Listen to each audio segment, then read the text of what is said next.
Long And bright stars through the perilous fight. All the ramparts we watched were so gallantly streaming, and the rockets' red glare, the bombs bursting in air, gave proof through the night that our flag was still there.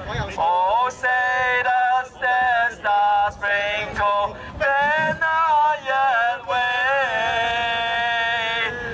Oh, the land of the free and the home of the brave. Hello, everyone, and thank you for joining us. This is No Soundbites Allowed. I am your host, Michael Voss, Dragon of the Southern Tier, and I hope everyone is having a very good 4th of July. For our friends overseas, I know it's just a regular day for many of you, but here in America, this is the celebration of America, of the Constitution, and what it is to be free.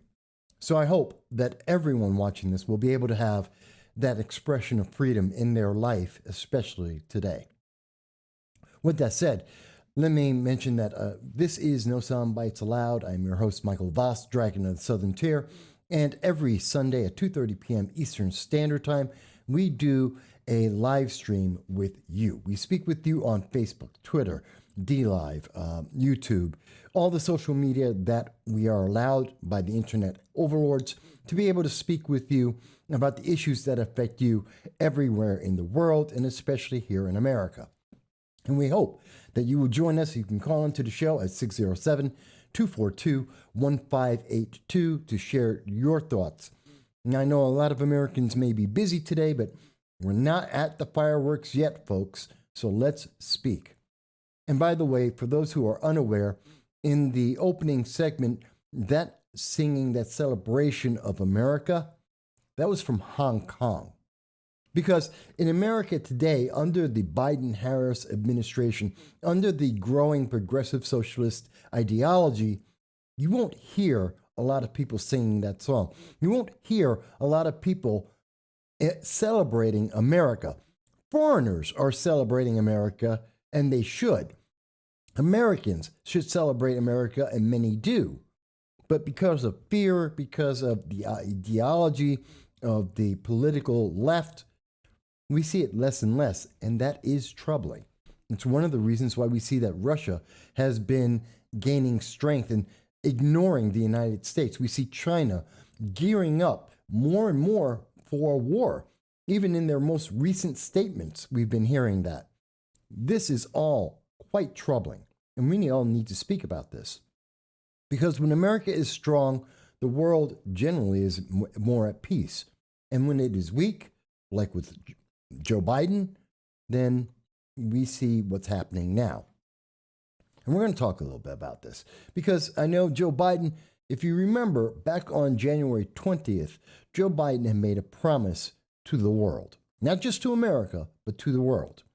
And according to the Financial Times, they mentioned there's a problem with the promise of unity that was given by Joe Biden back on January 20th. One of the problems they mentioned is last week's effusions is raising the impossible hopes liberals cheered Mr. Biden's appeal to national unity. They also celebrated his vision of progressive change. It's only necessary to name those two projects in consecutive sentences to make clear their irreconcilability.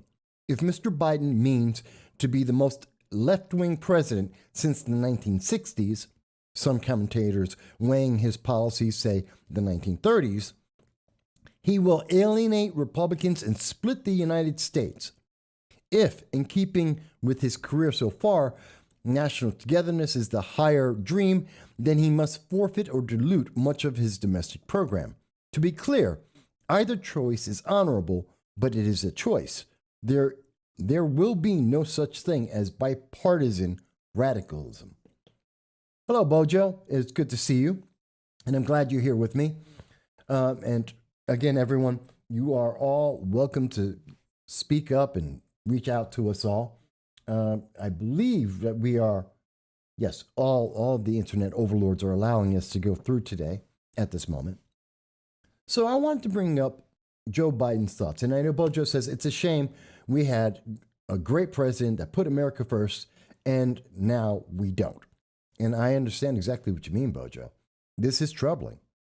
But that's why I'm going to the very words of Joe Biden and the international outlook, looking at the Financial Times, looking at what the world has seen since January 20th, and thinking about it. I think this is important because are we living up to that dream that people in Hong Kong are fighting against the communist government of China? They're being thrown in jail as we speak.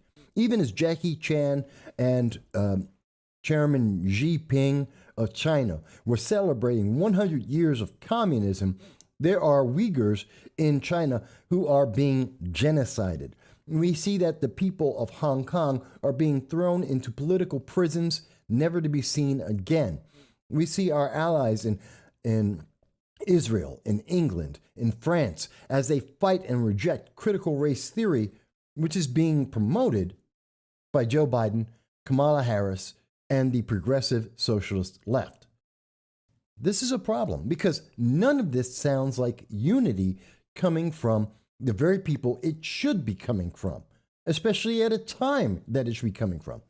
It was just a couple of weeks ago that Joe Biden was coming out trying to say that Americans shouldn't celebrate the 4th of July unless they were vaccinated, which is insane because he denies the freedom of choice. That's not America. And his celebration was summed up in the fact that he was talking about the 16 cents that American citizens are saving because of COVID. That's not what America is about. That's not what the 4th of July is about. And what about this unity? Where is the unity that we were promised? That was the promise of the 2020 election. This is the promise that was said on January 20th. This is a message that has come and been promoted by the news media that we are unifying as an American people. Well, I want to go to something very simple. This is from the Daily Mail in England, and they state in their article, which came out today, July 4th, this doesn't sound like unity.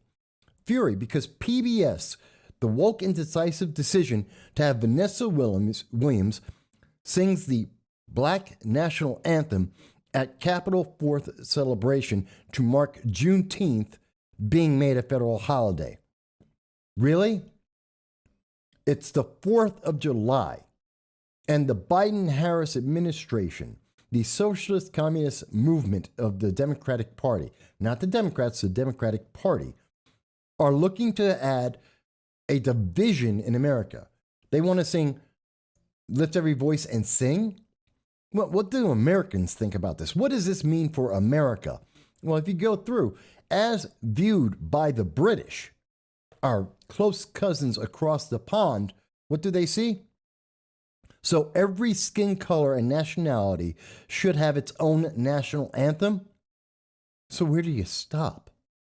I think that's an important quote. That's from Twitter. And I'm struck by it. You know, it's something that says, I had another quote I was going to go with, but this is the one that I really want to focus on. So every skin color and nationality should have their own national anthem. Where do you stop? That's an important question. Because according to the Biden-Harris administration, America isn't America unless Black Americans have a national song. When did being Black become a nationality? Seriously. When did someone's color of skin become a national standing? I mean, has anyone ever stopped to think about that? Now, I understand the so-called Black national anthem, I can't speak today, is from the 1900s. That it was lift every voice and sing. has been sung since the 1900s. It didn't become a national anthem until the politics in the modern era came about. And that's when it became a national anthem. Kind of like Juneteenth became a national holiday. It was never meant to be a holiday. It's a celebration of people who were not informed becoming informed, learning the laws of the United States. It's not a day of significance. It really isn't. I understand some people find it to be significant, but quite honestly, since about the 70s, maybe even after that, quite honestly, most people never even heard of Juneteenth until the 1990s, if not later. It isn't real. It's like Kwanzaa. It's not real. It's just a group of people who are using politics and emotion to gain advantage, especially political advantage. Now, you're more than happy to tell me, Mike, I think you're wrong. And I want to hear this. This is why we have this conversation, because it's our expression of a free speech. And one of the few places on the internet where we're able to do this. And I encourage you, if you think I'm wrong, if you think that being black or being Hispanic or being Asian is a nationality, please, I want to see that comment. I want to understand that, because I don't get it. And I don't think most Americans get it. And I think it's divisive to be able to say, oh, well, black is a nationality. No, it's not. We don't have a government. We don't have a land. We don't have laws. We don't have elections. We don't even have an authoritarian dictator. It doesn't exist. There is no governance based on the color of your skin. And I'm very thankful for that. That's a good thing, because that's not the way it's supposed to be in any system of law or governance of the world, especially not in the United States.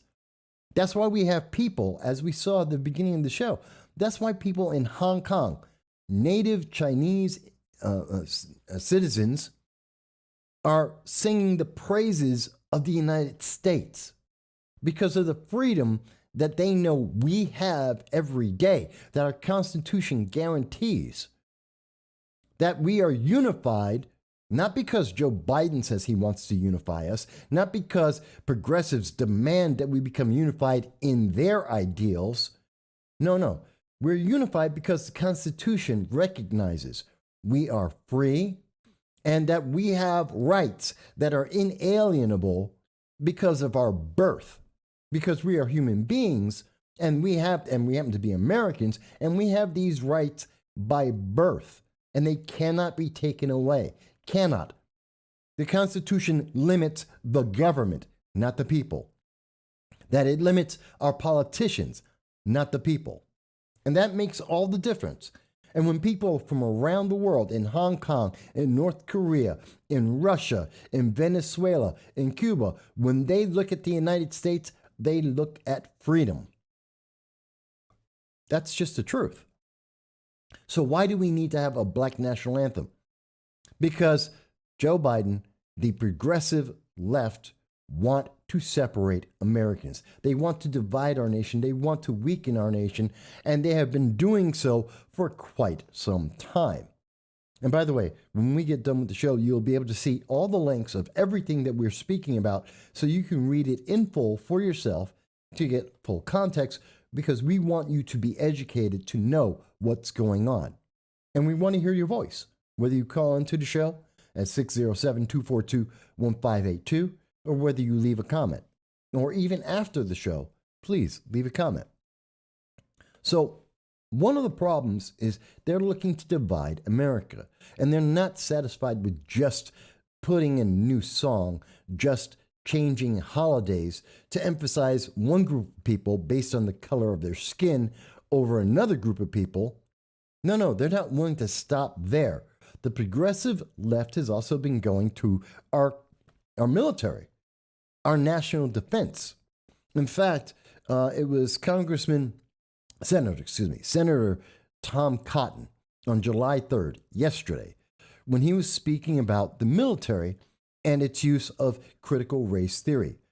And Senator Cotton argued the military's use of insidious doctrines of critical race theory, that some races are somehow collectively guilty for what other people with the same skin color have done, or are inherently oppressive or privileged, and other races are inherently victimized or oppressed, is very dangerous to unit cohesion and morale.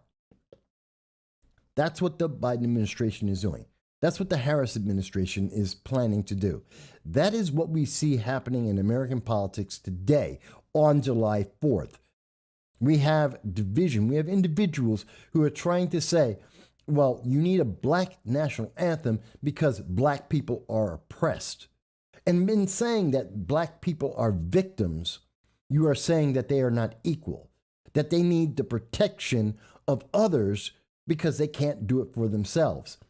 That is about the least American thing I have ever heard someone say. It is one of the most antithetical concepts compared to the Constitution ever.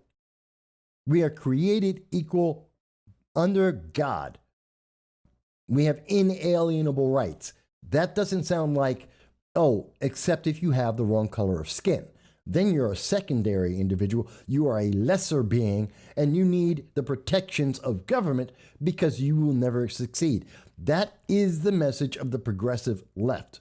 That is their message today. And as you listen to Vanessa Williams, for those who actually watch the coverage, if you listen to PBS and you watch Vanessa Williams sing the Black National Anthem, lift every voice and sing, you are accepting victimhood. You are admitting that you are less than others based on the color of your skin. I reject that. This channel rejects that. I believe American citizens reject that wholesale when they consider what it actually means, which is something that the news media does not want you to think about, something that Hollywood does not want you to think about. The political left do not want you to stop and realize that if you accept critical race theory, if you accept the division of this nation based on the lines of color of someone's skin color by the nature of their birth, then you are victimizing yourself. You are putting yourself as inferior, and you are rejecting the Constitution that actually raises you up higher and supports you as being you. And if there is anyone on the left, we are open to hear your thoughts. You will not be attacked, but if you disagree with this, I want to hear the reason why. Please explain to me how critical race theory does not inherently and absolutely at its core demand that certain people, based on the color of their skin, are less than other people based on the color of their skin. Because that's what critical race theory says. That is its core tenet. And that's not American. Yes, you can believe whatever you wish in America. That is your right. I am not telling you have to agree with me. But I am also pointing out the lack of logic and the failure and the division that critical race theory, that intersectionality, that gender identity politics creates. It is not there to unify. It rejects everything that is being said by Joe Biden. It is there to divide. Just like, as we said, and we showed you from the Financial Times on January 28th. What did they say? That you can't have both. There is no such thing as a bipartisan radicalism. You can't be a radical and believe in critical race theory, believe in intersectionality, believe in gender identity politics, and at the same time think that you can unify people, because those things oppose each other. And we need to be honest and say this. You know, where does this lead to? Where does this take us as a nation? If we follow down this road of intersectionality, if we go down this road of critical race theory, of gender identity politics that separates each of us, where does that lead us? We have an example. Christy Alley, on July 2nd, 2 days ago, stated on Twitter, people are becoming so, quote, open-minded, end quote, that they that down the road they will support pedophilia as people, quote, just loving children, end quote. You think I'm kidding? I'm not. It's the direction this insanity is headed. You can, quote, okay, boomer, end quote, me all you want, but this is where we will veer unless we change. Sasha Jett had a response to Christy Alley's comment. That might sound rational to you, but to the vast majority of people, it is a very flawed argument against letting, and here's the important part, letting consenting adults express their sexual orientation. This is the very definition and support of pedophilia that Christy Alley is warning us against. It's the very example of what she said is the eventual outcome from this intersectionality, this gender identity politics. This individual, Sasha Jett, is there stating that this is just an expression of sexual orientation, that pedophilia is an expression of sexual orientation. Open-mindedness does not lead to pedophilia. Speak to a professional if you don't understand. I'm sorry, it's not a sexual orientation. Being a pedophile isn't. But under the auspices of gender identity politics, you must accept pedophilia. You must accept racism. Because when you pick on people based on the color of their skin, when you put one group above another group based on the color of their skin, that is racism. These are things that the United States has always rejected. And it is universal. It is a societal norm. Because society has grown, because we have learned to live with each other. And nowhere in the world are so many people living together with so many different views, so many different cultures than in the United States. And that is a fact of the world. Nowhere else do you see this many people of these many different views and ideas and religions and cultures. And yet, we're being told, while we all live together, and I'm not saying it's perfect, but while we all live together, we're having this small group, a fraction of the Democratic Party, merely 8% of all Americans are out there, and while they are out there, and they are saying, no, we have to be racist, we have to be in support of pedophilia, we have to support the most radical, un-American ideas possible. Otherwise, you're a racist. Otherwise, you're horrible. You are the problem. You hear this from them all the time. Listen to AOC. Listen to Anna Presley, Rashida Tlaib. You listen to Ilhan Omar. You listen to even Chuck Schumer. We're talking about old school Democrats. We hear this all the time as they tell us over and over and over again that if you do not agree, you are the problem. If you don't want to judge your fellow American and by the color of their skin, well, then you've made a problem because you're a racist, because you're not seeing people's color and judging them based on the way they were born. Does that make any sense? That's circle logic? By the way, Michael, it is good to see you. I'm glad you're here with us on this 4th of July, like Bojo. And Michael mentions, don't forget the NFL is gay now. And quite honestly, Mike, I could care less if every sport, every entertainer, and they are all entertainers, these athletes, they could all be gay for I could care. I don't care. That's their personal preference in life. And if they are not harming any other individual, and it is consensual amongst adults, not adults with children, but with adults, then that's beyond my life. And I'm willing to give them that freedom. They have their freedom, just as they could believe whatever religion they want, as long as they don't harm others. But you know what? When you say when the NFL says we're gay now, that's not the same thing as saying we have players, we have entertainers, they're Americans. Who cares? Because being gay doesn't make you better at playing in the NFL. Being black doesn't make you better at playing basketball. Being trans doesn't make you better at Well, actually, maybe it does make you better at a lot of sports. But here's the thing. That's not intrinsic in it. That's not the point. And why do we care? Why do we have to care about someone's personal sexual preferences when they close the doors when they are with another adult? I don't.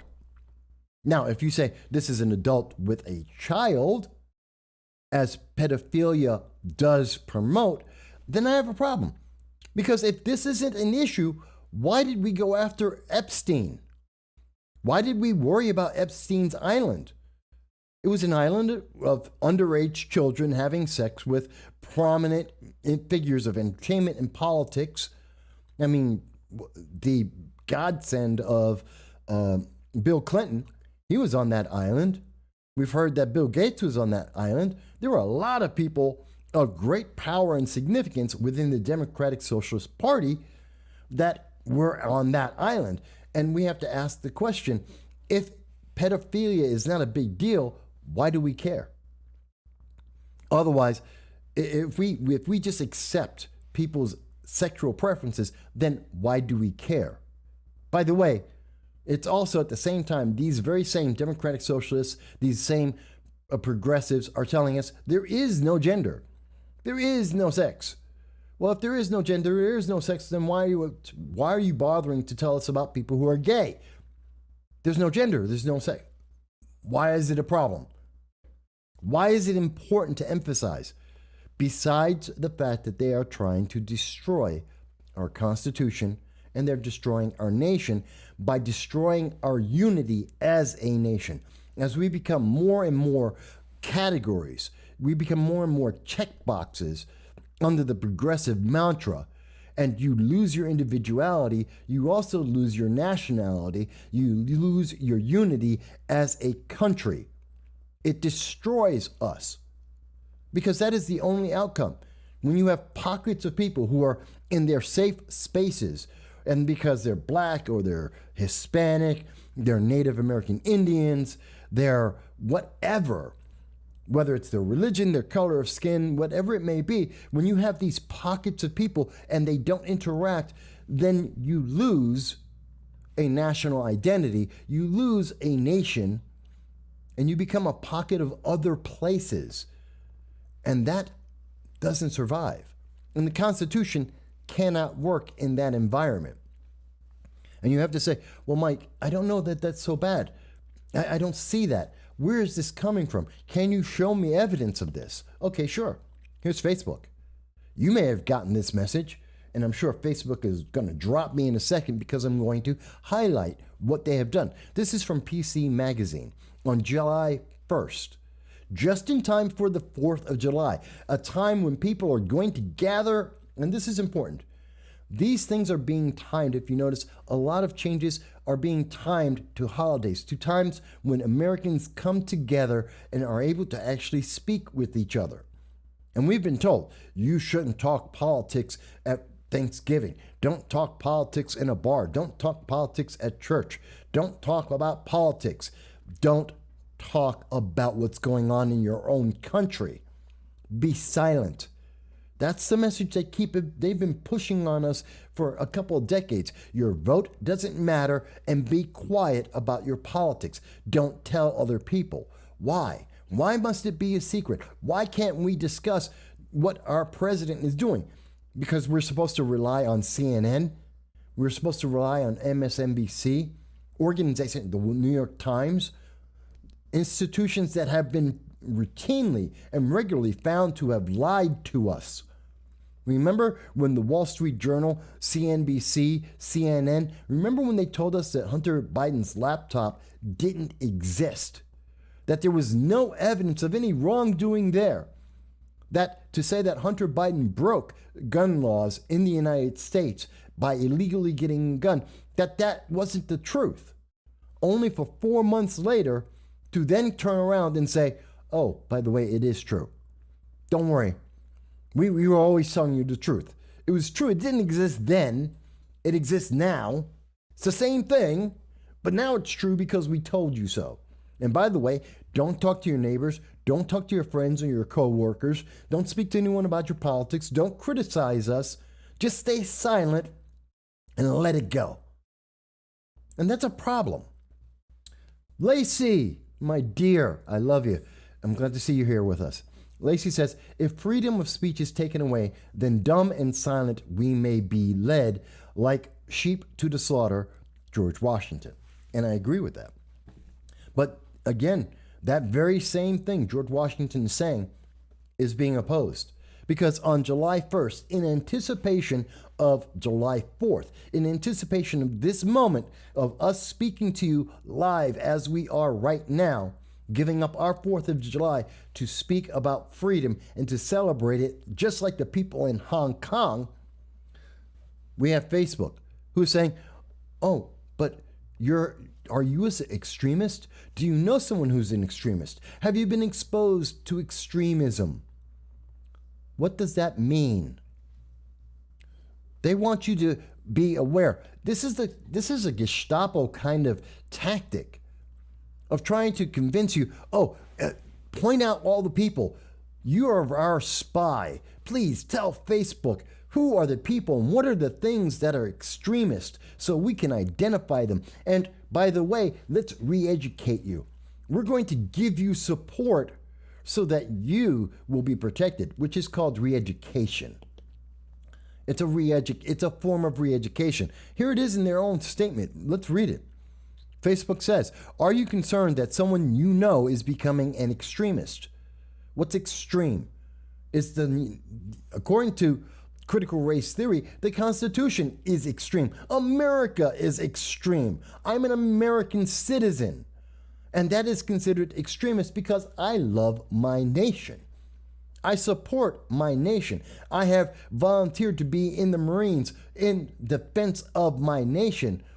That, according to Facebook, that makes me an extremist because I am a conservative, Republican, Black, Hispanic, and I'm not supposed to be. Therefore, I'm an extremist according to Antifa, according to Progressive Leaders of Tomorrow, BLM, according to Biden and Harris. That makes you extremist.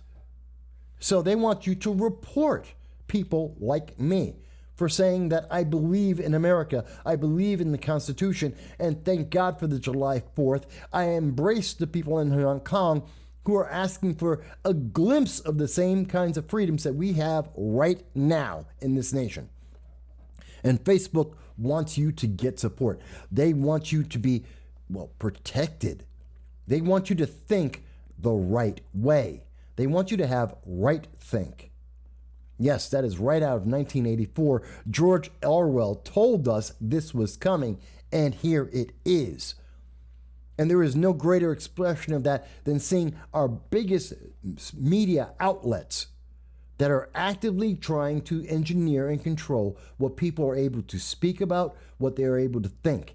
It is exactly what George Washington was terrified of, as Lacey had brought up, that they are trying to deny our freedom of speech. And yes, that's why I want to speak on the 4th of July. I could be out right now at a golf opening, the BC Open, in my community.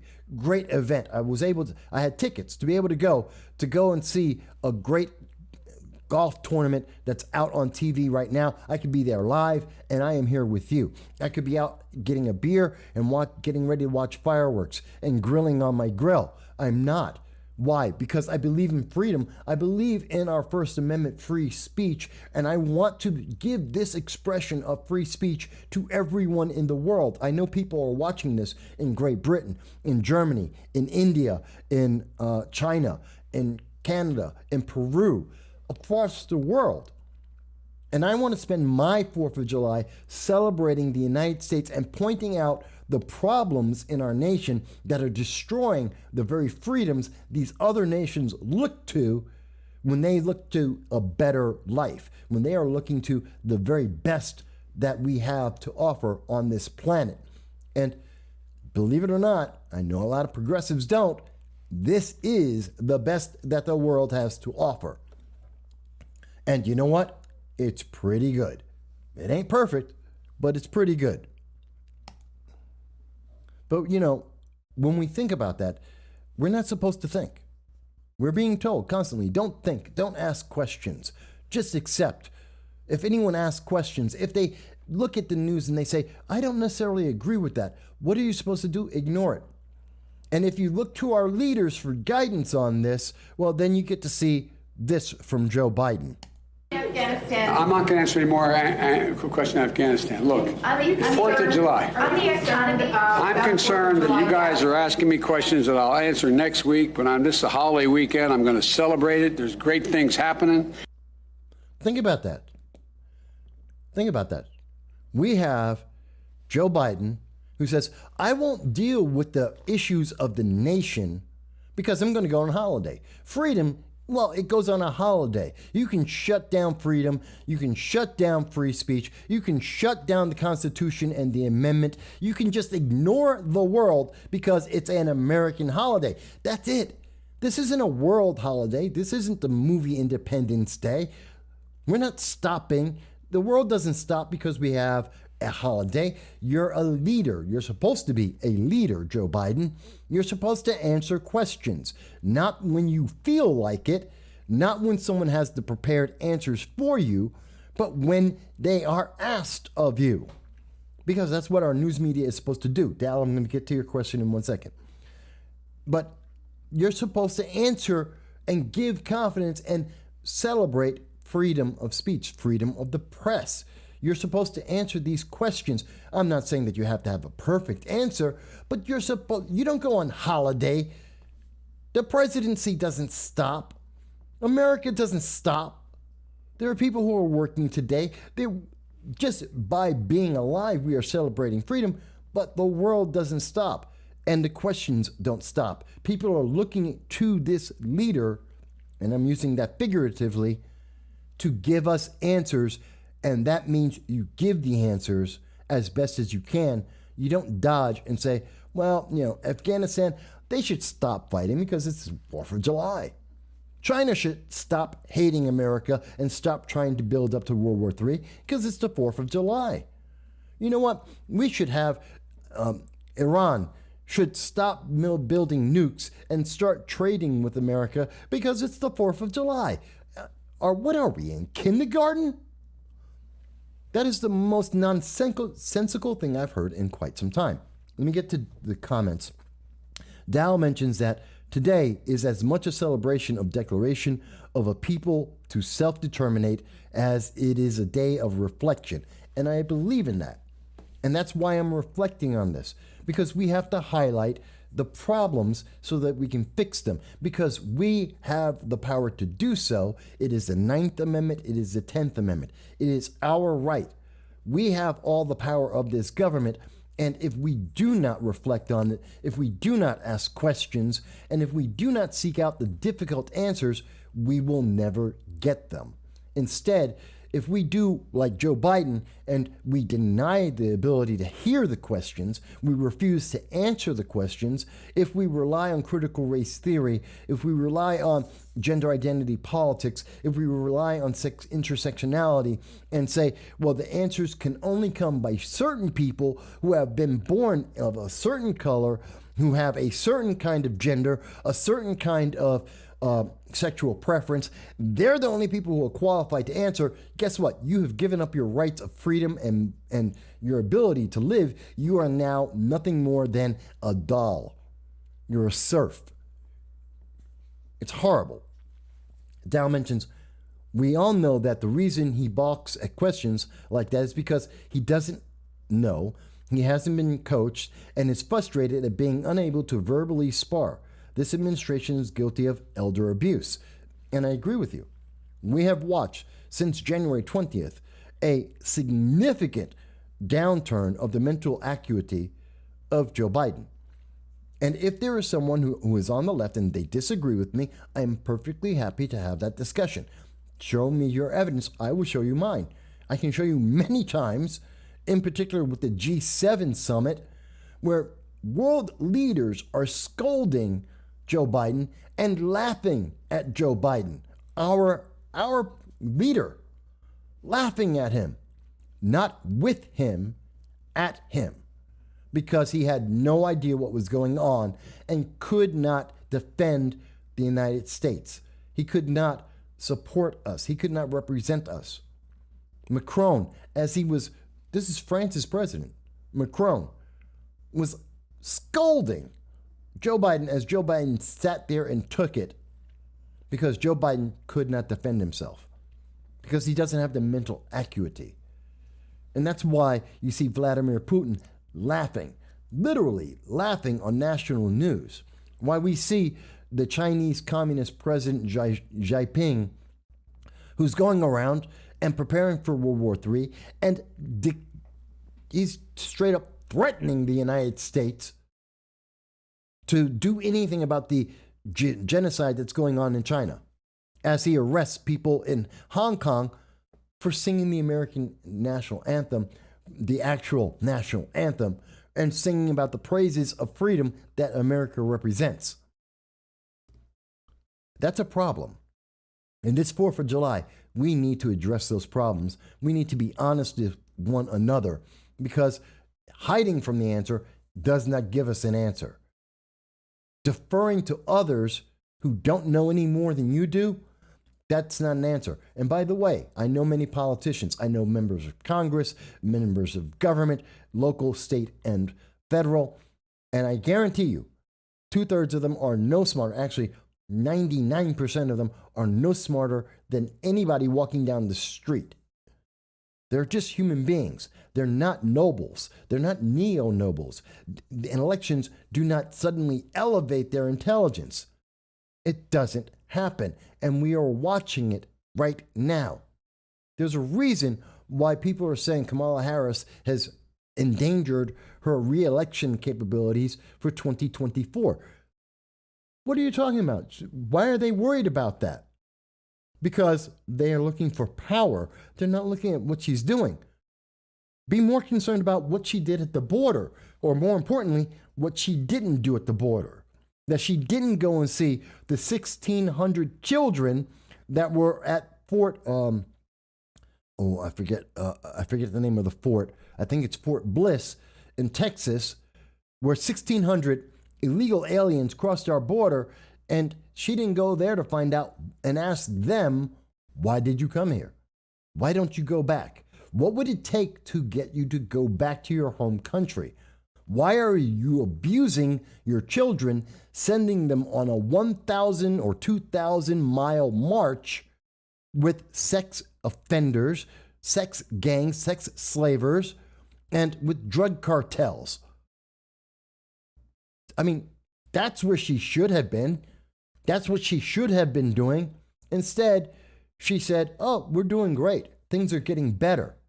Well, if you saw the show last week, I identified from you, coming from the Border Patrol of the United States itself, her statement of things are better equals approximately 600,000 illegal immigrants entering our border in 4 months. 4 months. Immediately after Joe Biden showed up, 600,000 illegal immigrants entered our nation. Well over 50,000 children were sent off in an act of wanton child abuse, 1,000-mile treks into our desert. And that's the ones that we know of, the ones that we were able to help, that we found. How many died along the way? How many are being used as sex slaves right now? How many are being used as drug mules right now? We don't know. It's an unknown number, and God help us, it could be in the tens of thousands. It could be far more than the number of people who we have caught. That should terrify us all, because that's not what freedom's about. It's not about just opening up your door and letting anyone abuse you and your home. That's not freedom.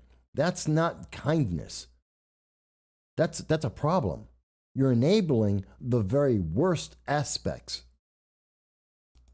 And again, if you disagree, please, you can call into the show, 607-242-1582 from anywhere in the world. The phone is on. Or you can leave us a text on YouTube, on Facebook, on Twitter. You can leave us a text and tell us what you think, as long as the internet overlords allow you to be able to be seen to see this show, which they don't always. Tell us what you think. If you think I'm wrong, please explain why. Because America needs to understand this. And I believe I'm a relatively intelligent man, and I know I follow politics more than 90% of the country. If I'm misunderstanding, please explain. Because the world is listening. We heard Joe Biden talking about, well, America's doing great now. Just like we heard from Kamala Harris saying, well, the border is fine. It's doing great. Don't pay attention to the fact that we have been shipping children in the middle of the night into different states to hide the children from the news, who are still not allowed to go down to the border to actually see how many immigrants are down there. That's how bad it is. But you know what? That's an expression of it being good. That's great, according to Kamala Harris. According to Joe Biden, we're doing fantastic in our nation. Things are doing great. We're having a wonderful time. And I want you to see this on this screen. And again, this is from the U.S. Bureau of Labor Statistics. It's from the government itself. Joe Biden's doing okay means that we have 9.4, almost 9.5 million people who are out of work.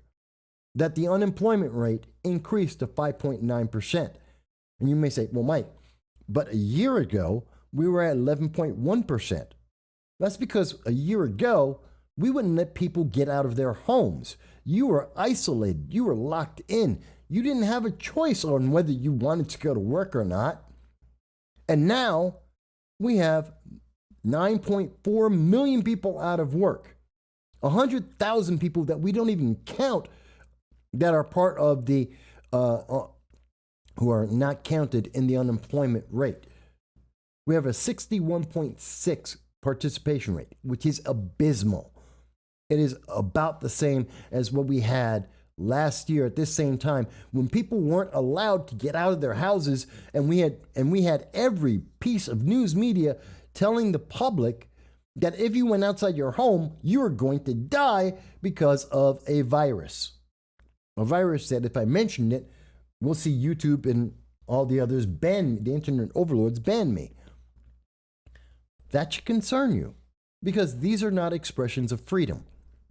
This is not how you have a free people, especially when you back that up with a punishment, as we see with PC Magazine, where they say, and if you say these things, if you have a conversation, if you ask a question, well, then you are an extremist, and they are out to try and isolate you, to target you, to punish you. Even as we have a leader who can't speak, who doesn't understand why people are out of work, who thinks that the answer to illegal immigration is, let's throw money at other countries that are corrupt, that are failing their people. You know what? You can throw all the money you want at Mexico. We have been for decades. You can throw all the money you want at El Salvador, at Guatemala.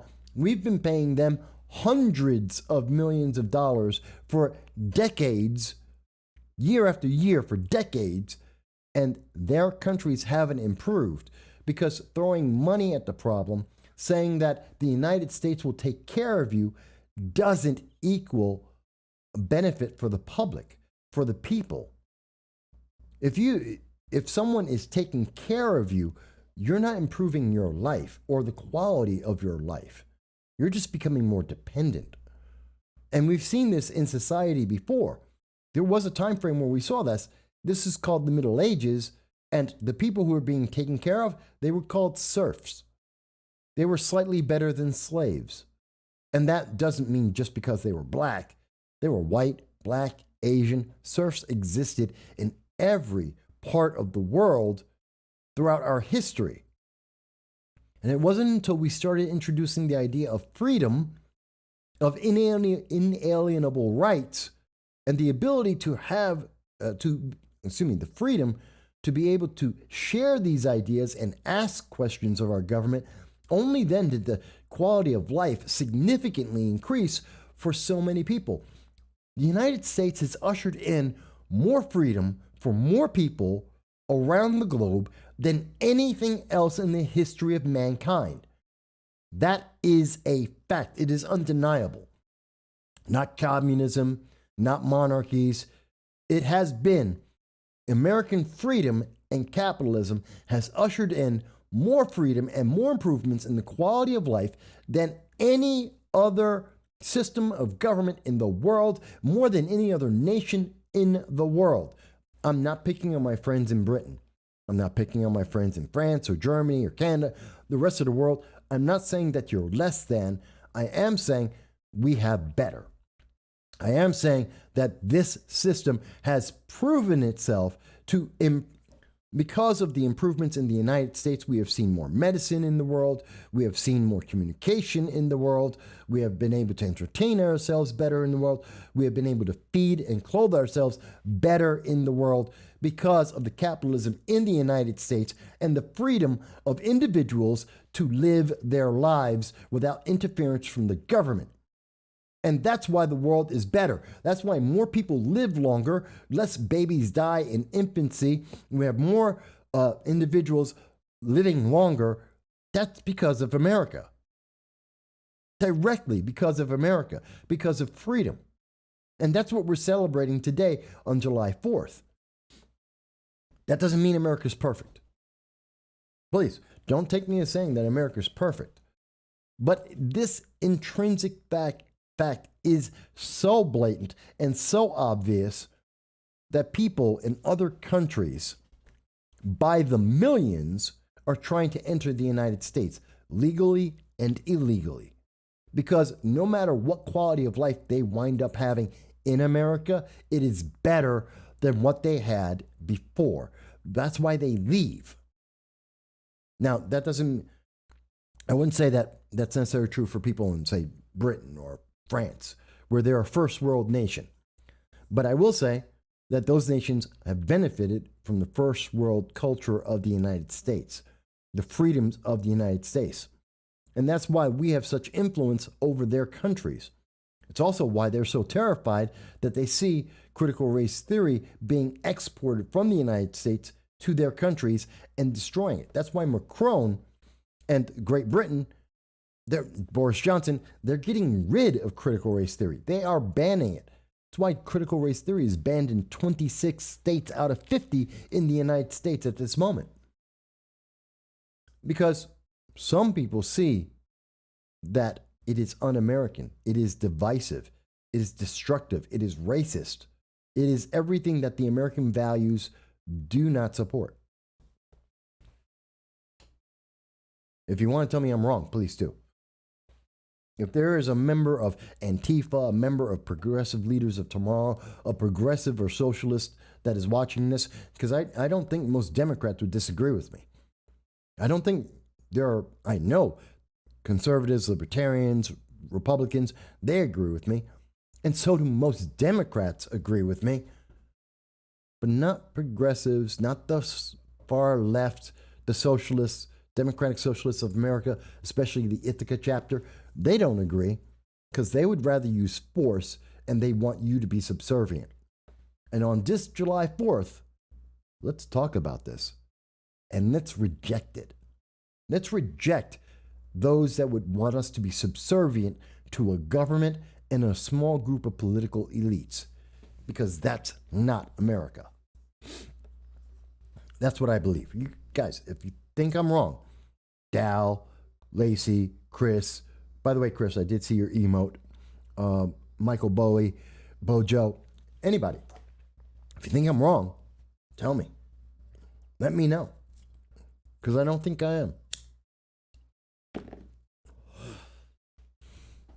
And I know that what we are being offered at this time is failure. We've recently seen that Jen Psaki, the Biden administration, that they've been trying to tell us, well, this is all, that we're just not understanding the truth. The truth is that, it's the Republicans, it's people who aren't socialists, who aren't progressive. They're the problem. They're the reason why America is falling apart. I'll give you an example of that. And Dow, Dow mentions it also comes down to the ability to choose is freedom. Without the ability to choose your life, to choose who you want to marry, to choose where you want to live, to choose the careers you want, to choose your politicians, your political beliefs, your religious beliefs, it's all choice. That's freedom. It doesn't mean you're always going to make the best choice. It doesn't mean you're always going to make the right choice, but it is your choice, not the government's choice, not the progressive choice, not some small group of people who have a political agenda. It is your choice. Because everywhere else in the world, it's not your choice. Go to Venezuela, see if you can choose things. You can't. You definitely can't in China. We know you can't in Iran. You don't get choice. In America, you do.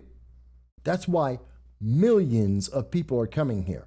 And as much as people with critical race theory, intersectionality, the people who are clamoring and thanking that there is a Juneteenth, the people who are out there celebrating the fact that there's a black national anthem that we're going to hear tonight with the Biden administration's blessing, those people don't want you to have choice. Their whole ideology is based on the idea you can't have choice. And that is a problem. Dow mentions that even if life may have been materially better, the ability to choose and express that choice can be so heavily regulated that materials are meaningless. I'm speaking of other countries outside the United States, and I agree with you. But that's why we are the example. That's why millions are trying to come to this nation every year, tens of thousands every day, because they know there is an opportunity.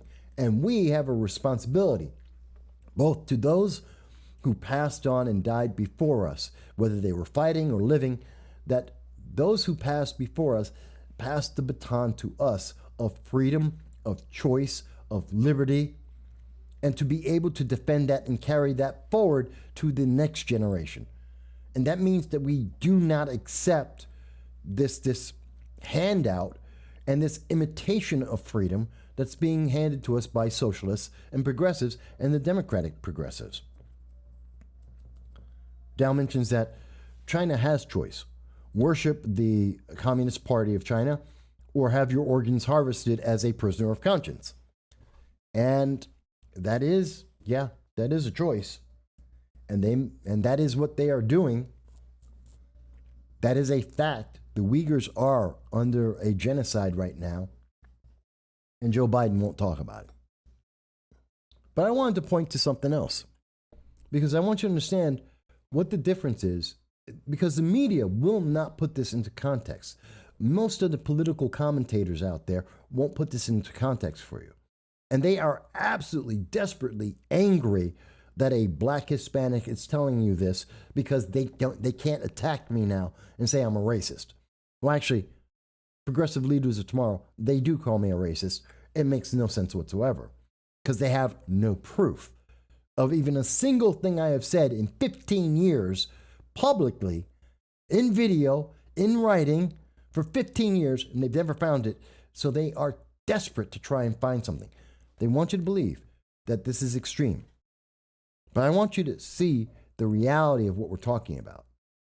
Because we have been told for the last year, as an example, that we must defund the police, that police officers tend to be white and that they tend to kill black men, that there is a hunt on for people of color by white police officers. This is what they tell us.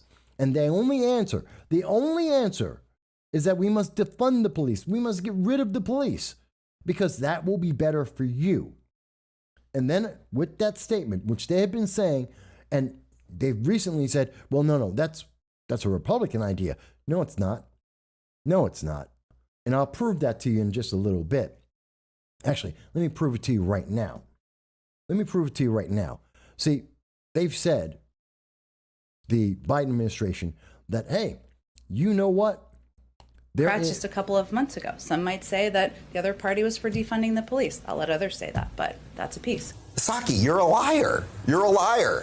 I am for defunding the police. Yes, I support the defund movement. Why use the word defund? Why use the word defund? And it's like, this is the word that's coming from the street. Many affluent suburbs have essentially already begun pursuing a defunding of the police in that they fund schools. Not only do we need to disinvest in police, but we need to completely dismantle the Minneapolis Police Department. The Minneapolis Police Department is rotten to the root. Defund the police does not mean abolish the police. It means a dramatic reduction. Democrats just a couple of months. This is what they are telling you. Oh no, it's the Republicans. It's a Republican idea to defund the police. Blame someone else. Don't blame Democrats. Don't blame the socialists when you see your cities in trouble.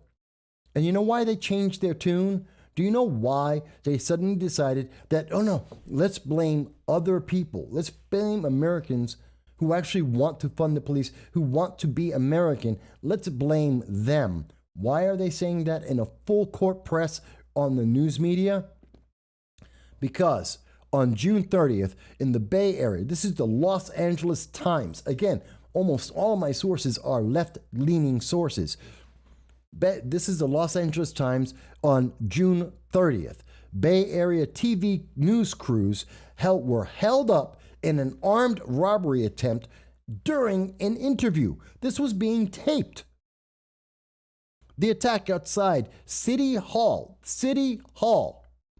This is in Oakland.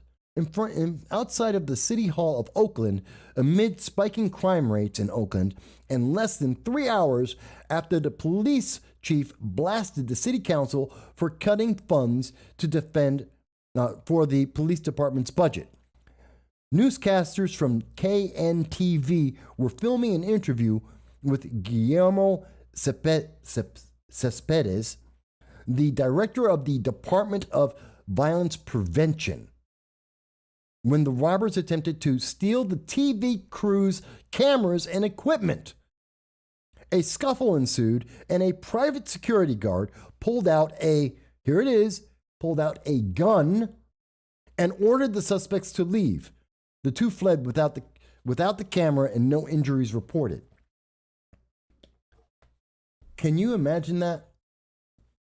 So the Democrats, who are on record of having told us for a year to defund the police, including Cori Bush and many others, they've told us, and we've highlighted this on the show before, that they have asked us, Bob Wessler here in Broome County, and we have Cori Bush who said it, Ilhan Omar, so many others. They have said they want to defund the police.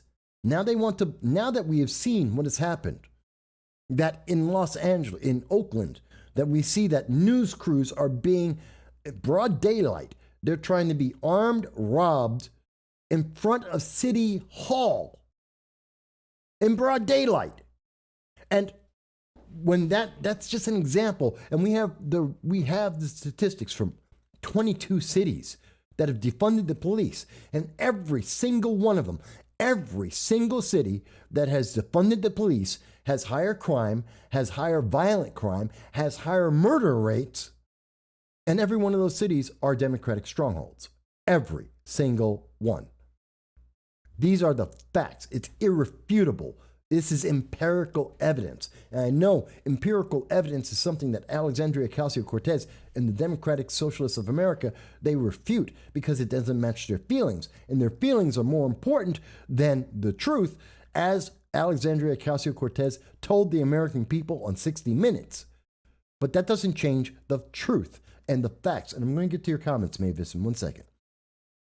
And we know that this is the consequence. This is what they are leading us to.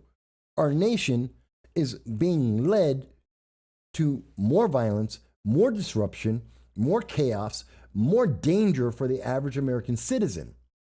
And even if you happen to be standing in front of City Hall in the middle of the day with a news crew filming it.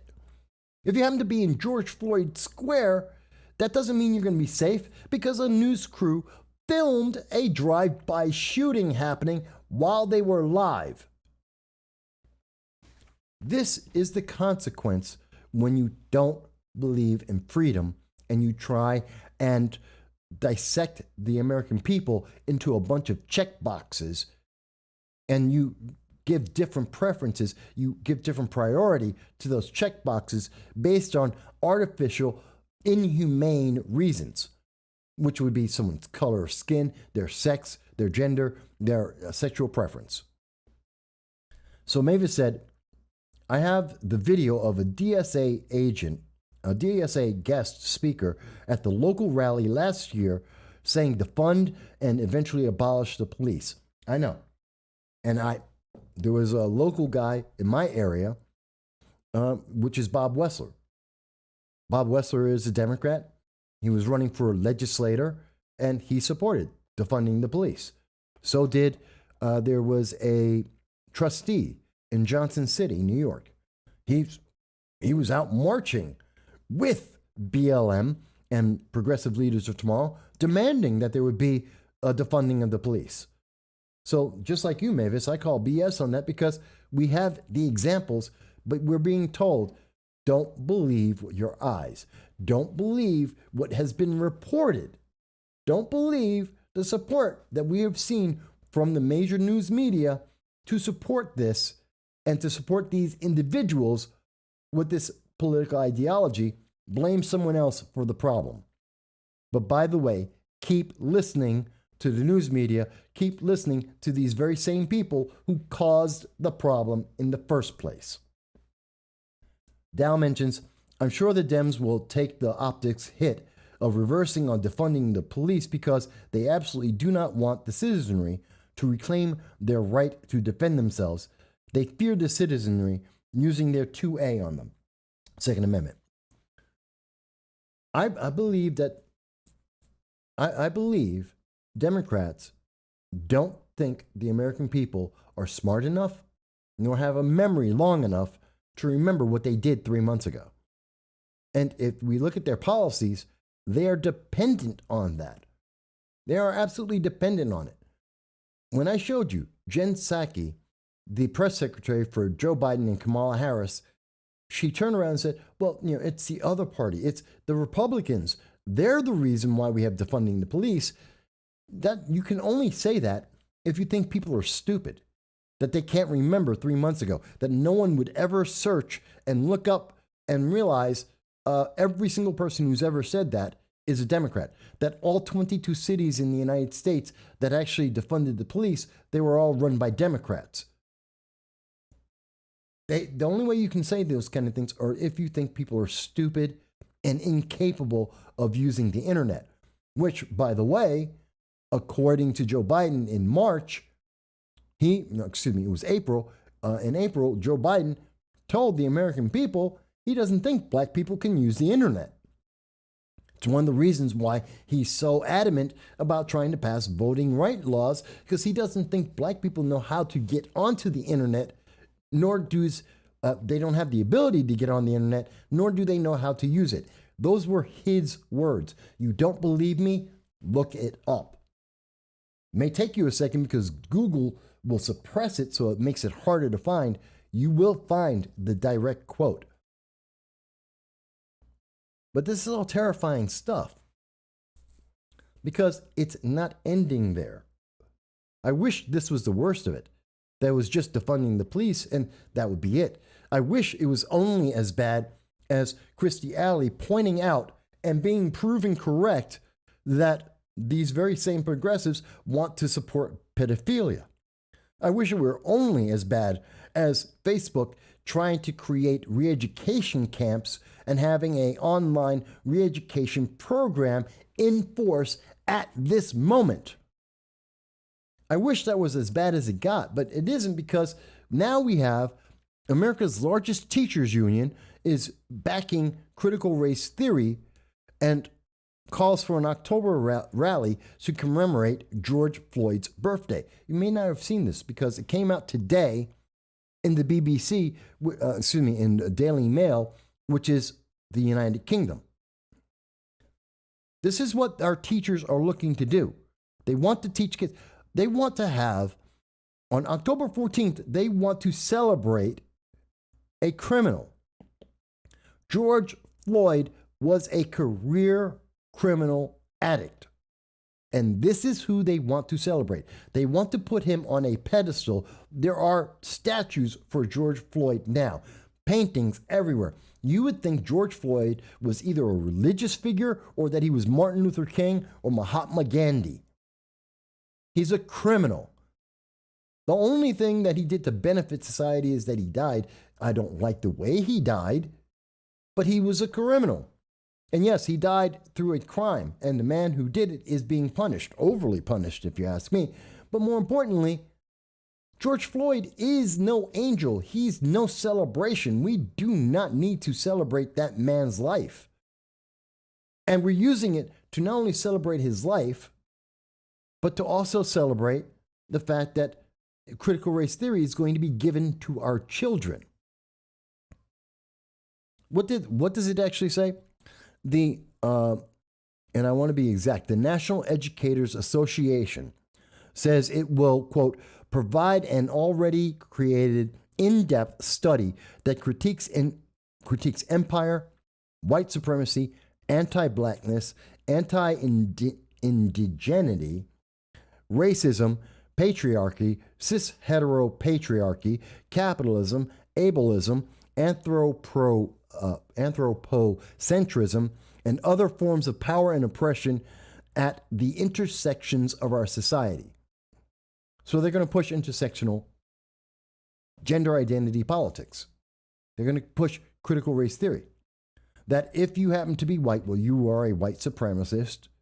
If you don't agree with that statement, well, then you're anti-black. You're anti-native, whatever natives, indigenous people happen to be in your area. You know, Native American Indians in America, in Australia, it's I can't think of their name at the moment. But whatever, indigenous people. What about, in England, the indigenous people, they're white. What about the indigenous people in, Italy? They're white. So what, you're supposed to hate them too? Or you can't hate them? Or it's racist? It doesn't make sense. These rules don't make sense. But they're not trying to make sense. They're trying to oppress you. They're trying to deny your freedom. They're trying to take away your rights. They're trying to destroy this nation. They're trying to destroy the Constitution. Michael Bowie mentions they can say whatever they want because the media won't call them out. Well, this news media program will. And we may be small, but we will do our job of raising questions. I can't promise that I have all the answers because that's not necessarily my job. More importantly, it's not any one person's job. It is our collective nation's job to answer these questions, to try and get to the best answer we can. And sometimes we don't. We get bad answers. It happens. But most of the time, we will get it right more often than not. Oh, yes, the Aborigines. Thank you, Dal, for mentioning that. I couldn't think of the word for a second there. But, and notice, you have to go to really understand what's happening in America. A lot of people don't do this. They look at CNN. They watch MSNBC. They watch, they read the New York Times. You know what I look at? I go to the BBC. I go to Al Jazeera. I go to the Israeli Times. I look at Sky News. I go to other countries to see what they're saying about the things that are happening in America on a regular basis, because then you get a real impression. See, the reason why people in Hong Kong are willing to go to jail, they are disappearing forever because they want to be like America. They want to have some of our freedoms. They're not even asking for all of our freedoms. They want some of our freedoms. And they are willing to die for it. And you know what? I want to pay attention to what they are going through, because when I learn what they're going through, it reminds me of how great a nation we have. And if they stop singing the praises of America, we have gone too far. We have lost it. We are no longer the beacon of freedom in the world. And we quickly are becoming not that beacon of freedom. Because let's think about this. What do these teachers, what do they want to do? They also want to use Ebonics. They're making, yes, Ebonics is making a comeback. I believe it's in this story that they're using for critical race theory. They want to bring back Ebonics, which is literally black speech. It is speech segregated by the color of someone's skin. Can you imagine that? Because this was a failed idea. It failed in 73 when it was created. It failed in 96 when it was first tried in California, the progressive capital of America. And now they're bringing it back under critical race theory. You think I'm kidding. You think I'm wrong. Because I want you to understand where this is all leading to. I want you to understand where this is going. Because we're going to see the United States become like Canada. We're going to see hate speech laws, as we see from the Toronto Sun, that they have created a new law for hate speech that says, and Toronto Sun in their editorial state that this new law defines hate speech as, quote, content that expresses detestation or vilification of a person or a group, end quote. And this includes over the internet. According to, and this is, I'm quoting the editorial of the Toronto Sun. Yikes, that's pretty broad. Expressing detestation of a group, what does that even mean? What will it mean in practice is that anyone will be able to make nuisance claims that someone else's Twitter or Facebook post violates their rights. This is where America is going. Because that's not free speech. And this is proof. In Canada, a very peaceful nation that no one really thinks about, our neighbors to the north, they don't even have free speech. America shares a border with them.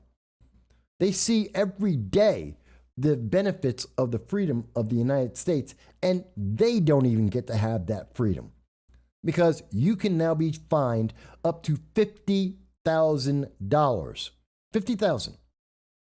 Up to $50,000 for saying something on Facebook or Twitter that someone else doesn't like.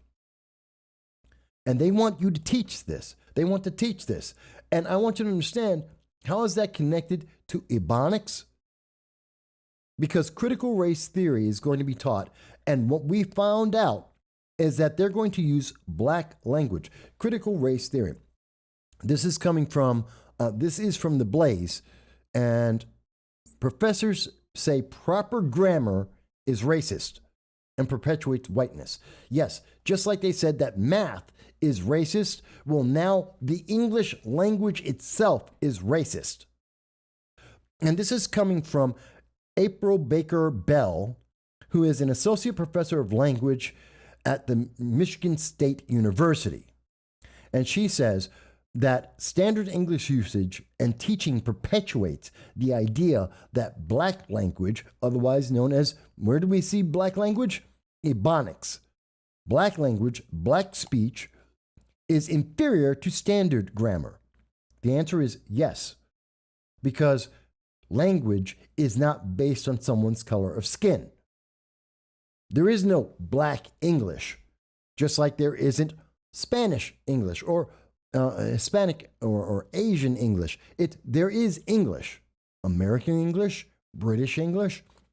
There is Australian English, but there isn't Aborigine English.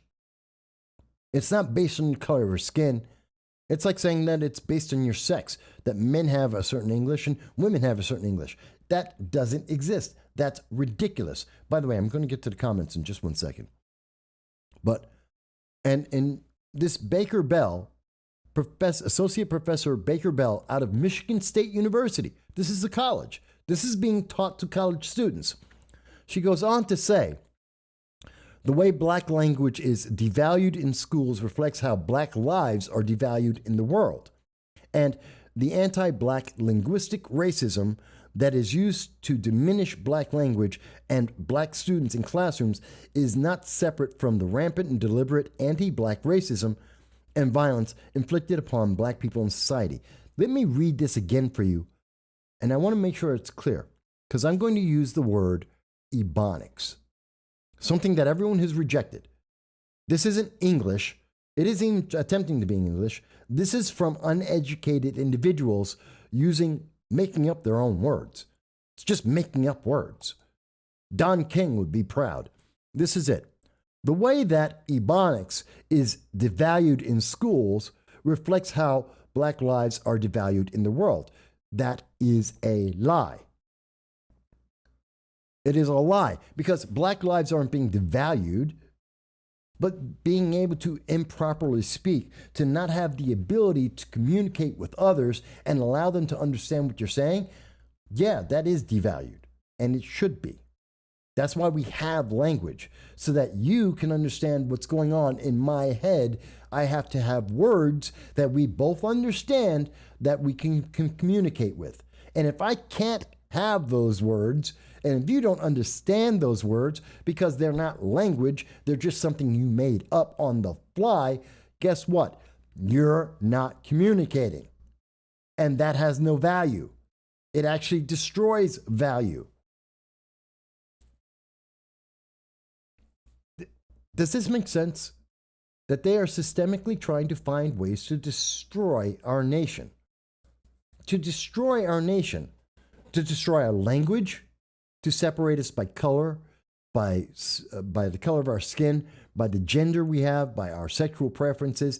They are finding different ways to try and separate us and to leave us defenseless with no one to call on, and that we must be desperately clinging on to the government for everything. I mean, that's why there's 12 million people who are about to be evicted from their homes. 12 million people are about to be evicted from our homes because the Biden administration keeps kicking the eviction crisis down the road. As we have told you back in December of 2020, we told you again in February of 2021, and we're telling you now. They're kicking it down the road. They have no answer whatsoever, and they don't care because it's about power. Dow mentions that that was surprising when I saw Ebonics making a comeback. I can't count the number of English teachers I knew that called it lazy English and tried to break its habits. And we should, because it is lazy English. It isn't real. It isn't a language. It is an excuse. And it is a great way to separate people. Oh, you don't like that uneducated people can't speak English. You are a racist. What? Because you can't tell me black people don't speak English. Barack Obama sure does. Tim Scott does. Herman Cain. Myself. There are plenty of black people who speak English. There are lots of Joe average people walking around the country that speak English. And then there's a bunch of entertainers that speak Ebonics. That's not the same thing. And just because I would rather see a child grow up and be able to speak more like Obama than I want them to grow up and speak like Jay-Z, you know what? That doesn't mean I'm racist. I want them to be able to communicate with the widest group of people possible to have the greatest chance of success. If you could only speak Ebonics, guess what? You're only speaking to the people who speak Ebonics. And guess what? Those people aren't the ones in charge. They're not the ones who are making the businesses. They're not leading the nation. That's just a reality. It's not racist. It's reasonable. Mike Bowie mentions, they're assaulting us on so many fronts and all roads lead to socialism. That is true. But that's why got a fly here. But that's why we're pointing it out. Because we need to have this conversation. And I keep saying this, and I will continue to say this. If you think I am wrong, if you think I am misunderstanding, if you think that this is a misrepresentation of facts coming from left-leaning media sources and direct quotes and video of these Democrats and these socialists making these statements, if you think I have misunderstood this, 607-242-1582, call in. If you agree, call in. If you disagree, call in. Leave a comment. Facebook, YouTube, Twitter, DLive. They all seem to be up at the moment. Leave a comment. Explain how this is wrong. Because I can tell you, everything I'm pointing out, these are the ways they are dividing our nation and trying to make us hate the very nation that everyone else in the world holds belovedly. They love our nation. And yet, we are watching these progressives and these socialists. I'm not even saying, not even Democrats. Socialists and progressives are trying to destroy our nation because they don't like it. They want you to conform to them. They don't want to work with you. They want you to change or else. And they happen to own just the right positions. They have just the right politicians in power. You know, how deep is the hate of the socialists versus American citizens? Easy. White House defends Gwen Berry, Olympian who turned her back on the U.S. flag. I want you to think about this. Gwen Berry is a woman who is making her living running. She's an athlete. She throws a metal ball. That's it. She throws a metal ball on a chain around, and she's able to live a good life, and she is famous internationally. Name another country where you get to do that, where you get to grow up and throw a ball on a chain and become famous. Famous. That this woman is able to go to school and she's been able to go to college because she throws a ball on a chain, and she then turns around and says, and America sucks. That she is an activist athlete because she's black, and she turns her back on the American flag. Let me ask you something.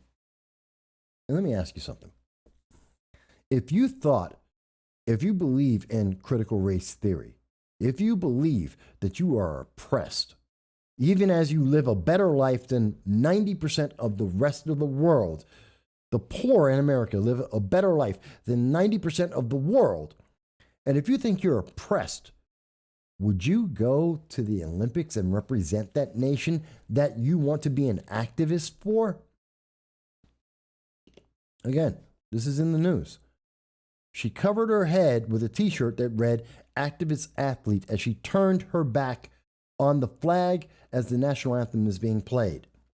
If you hate America that much, why go to the Olympics for America? Why represent America at all?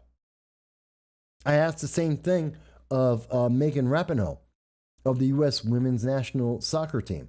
Why are you going to America if you hate America? If you think America hates women, which is insane considering she's a multimillionaire and she's able to go to Victoria's Secrets, and Megan Rapinoe is going to be a model for Victoria's Secrets. Not because she has model looks, not because she's tall, not because anyone considers her to be beautiful.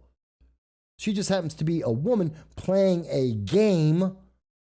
And because she plays a game and she's political about it, she's able to get a contract worth millions that almost no one in the world can do. That almost no one can do. And she doesn't think that that's a benefit of the United States because she thinks she can go to, I don't know, Niger, or she's going to go to Chad, or she's going to go to Uganda. By the way, these are countries in Africa. I'd like to see Megan Rapinoe go to those countries, play a game, and expect to be paid millions of dollars and to get contracts, exclusive contracts in the world. You won't. You won't because they don't. Go to any other country. Megan Rapinoe would never have the success she has in the United States. Gwen Berry would have none of the success that she has here. There's another one, Chloe Wolfe, who wants to go to the Olympics so that Chloe Wolf can burn the United States flag. It's another Olympic athlete. This is critical race theory in action.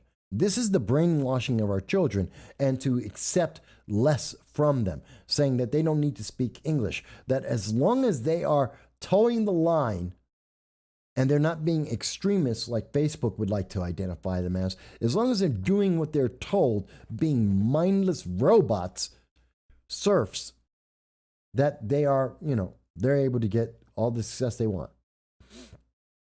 Mike Bowie mentions, I haven't been out today and was wondering how many people have their flags out.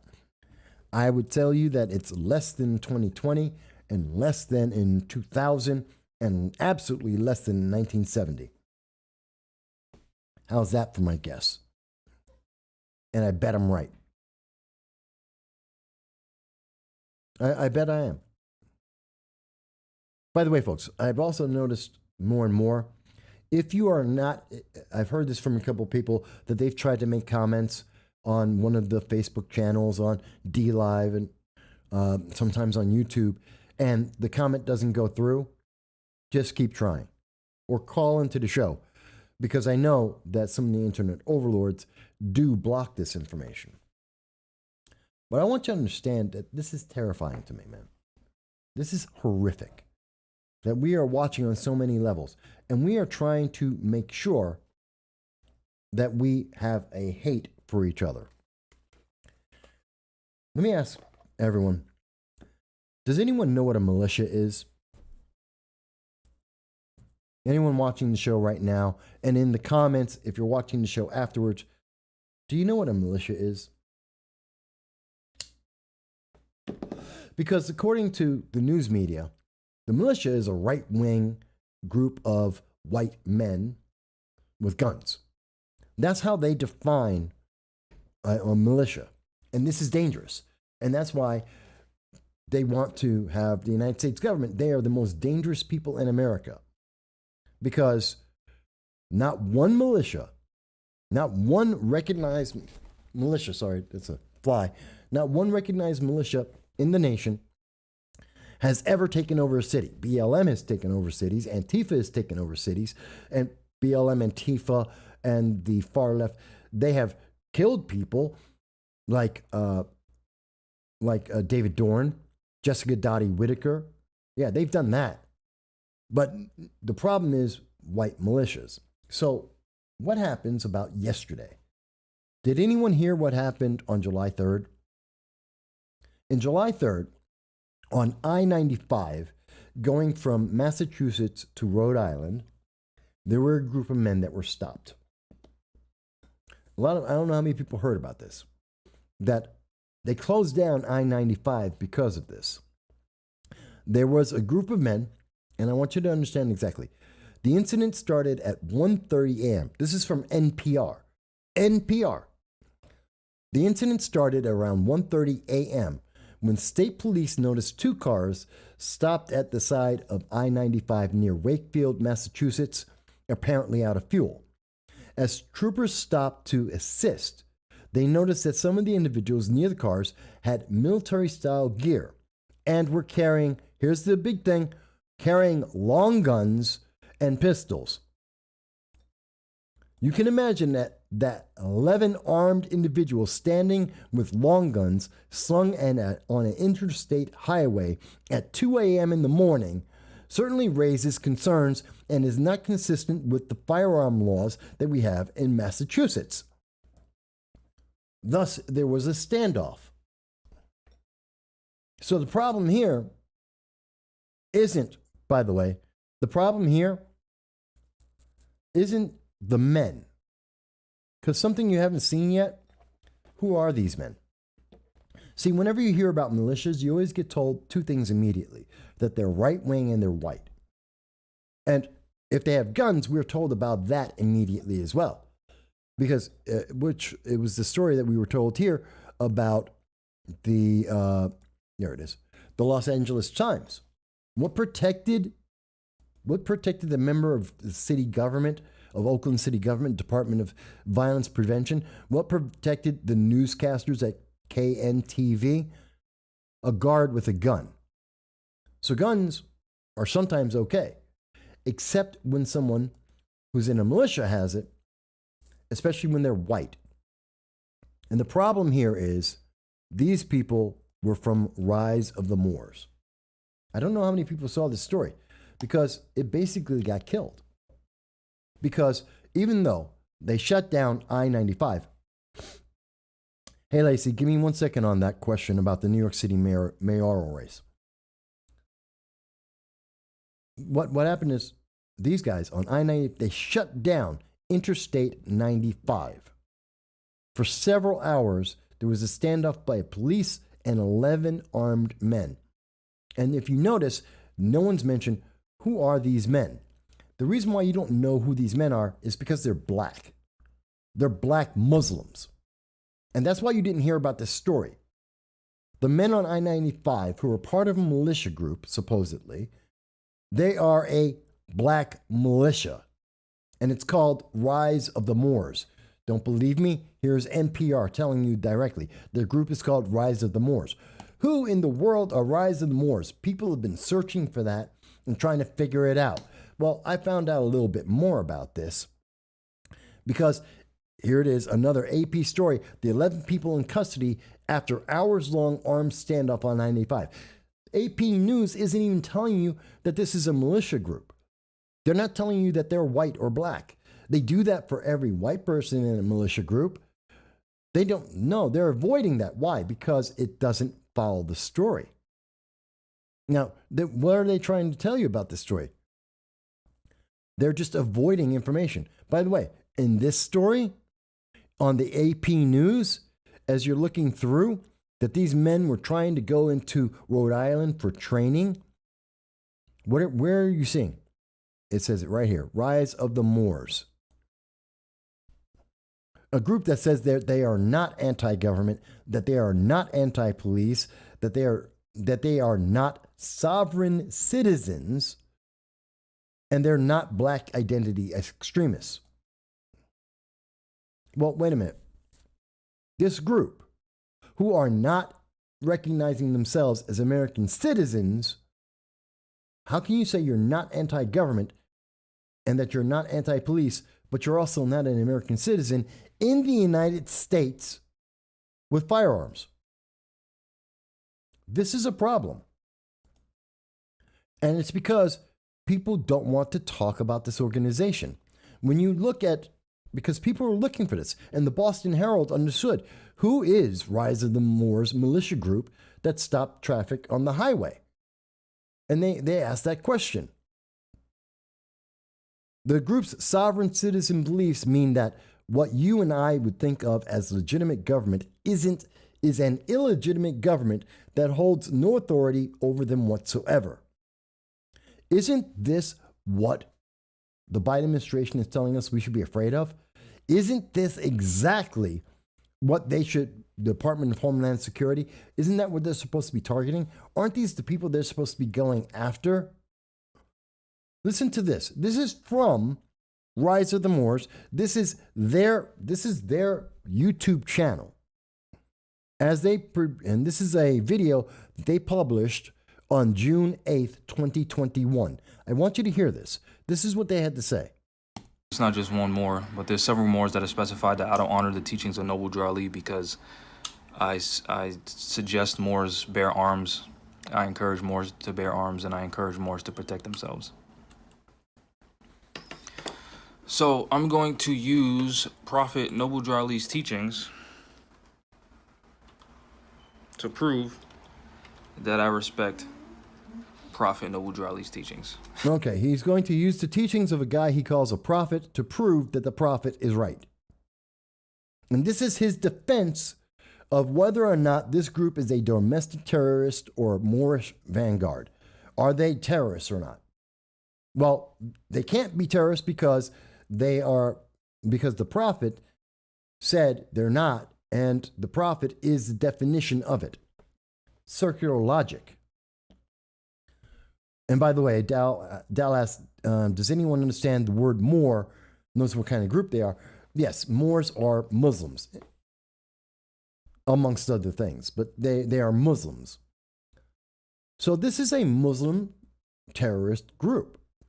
From the understanding of the news media, when they actually honestly tell you that, and I call them a terrorist group because they oppose the United States. They don't recognize themselves as United States citizens in the United States, and they are armed. That is a problem. And they define themselves by their religion, and they use their religion to define itself. Circular logic. This is an insular group of individuals who don't believe in the government, and they are armed. I have a problem with that. That seems a bit dangerous to me. Not because I don't believe in the Second Amendment, not because I don't believe in the freedom of religion, but if you are not willing to live in the same social contract that I am, to say that the government exists, whether you like the government or not, something else. Whether you want to improve the government or not is something else.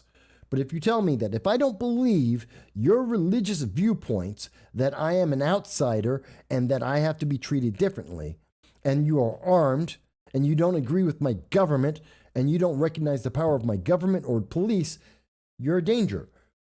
But the news media won't tell you that because they're black and they're Muslim. And so the story essentially got buried. You didn't hear about this in the major news media. They weren't plastering this all over the news. You know what? They were plastering the Oath Keepers all over the news. We got all kinds of stories about the Oath Keepers. In fact, we get to see that the news media is trying to compare the rise of Moors, and they describe the rise of Moors. I want to be very clear here. Where is it? Because they describe the rise of Moors as a right-wing organization. There it is. This is from Boston Herald. That the group's sovereign citizen beliefs mean that what you and I would think of as legitimate government is an illegal government that holds no authority over them whatsoever. That right-wing ideology in the 1990s mixed with the beliefs of the Moorish Temple, which is a religious sect that believes African Americans, i.e. Moors, have certain special privileges and status. So they believe that black people are special and should be treated special, but they are not American citizens, that they do not need to follow the law. Somehow, the Boston Herald is trying to tell you that that is a right-wing ideology and that it is the same thing as the Oath Keepers. Who are the Oath Keepers? Founded in Las Vegas in 2009, Oath Keepers is one of the largest, according to the Rolling Stones, radical anti-government groups, according to Southern Poverty Law. While asserting that they take action to defend the Constitution, their entire organization is based on a set of baseless conspiracies, according to Southern Poverty. So, to become a member of this group, you must vow to uphold the oaths that they took when they joined law enforcement and the military in order to support and defend the Constitution of the United States against all enemies, foreign and domestic. Okay, so Oath Keepers recognize the United States government, they recognize the military and the police, they follow the laws, they follow the Constitution. You may not agree with their views on that, but they follow that. They swear an oath to follow the Constitution, the amendments, and the laws of the United States, as long as they don't violate the Constitution. They are a radical, horrible, extremist terrorist group that you should hate because of January 6th. These black guys who are religious fanatics don't believe that they are part of the United States, don't believe in the government, the police, or any other authority. They believe that they should be treated special because of the color of their skin, and they are armed. And they're okay. They're not bad guys. Do you see the problem there, folks? Do you see how twisted our nation is right now? And you weren't told about this. You really didn't see this in the news. You really didn't see this on Twitter. You didn't see this on Facebook. Some people were talking about Rise of the North. It did get some attention, But this wasn't national news. This wasn't a big deal. Something's wrong. Dow mentions that historically the Moors were part of the vanguard of the Ottoman Caliphate in Iberian Peninsula. Yes, I know. My understanding is that the Oath Keepers are ex-service members who still honor their oath of service. That is exactly what they do. That is exactly who the Oath Keepers are. And unlike the Southern Poverty Law Center, I've actually met and spoken with many Oath Keepers. I've interviewed Oath Keepers. I know people who are Oath Keepers. They actually support the United States government. They do support the police and the military. They support your rights of freedom, like free speech and the right to defend yourself. Rise of the Moors does not. And yet we're trying to, but the government is saying they want to go after the Oath Keepers, people who want to protect the Constitution and your freedoms guaranteed by the Constitution, but they're perfectly fine with this Muslim organization that doesn't believe any laws apply to them, that they can do whatever they want because they're black and Muslim. And they're not dangerous, according to the Biden-Harris administration. Does this make sense to you? Do you think that is maybe dividing a few people in America, that perhaps the priorities are in the wrong place and that this is a danger? And they don't want you to talk about this on the internet. They don't want you to talk about this because that's extremist. And oh my God, it's the 4th of July. You can't talk about that. Go outside, go grill something on a grill and drink a beer. Watch some fireworks. Stop asking questions. Stop paying attention to the news. Lacey, I know you mentioned, you asked me a question about the New York City mayoral race. It is a horrible, messed up, confused system because New York State's electoral system is a messed up, confused, disorganized crap. It's just garbage.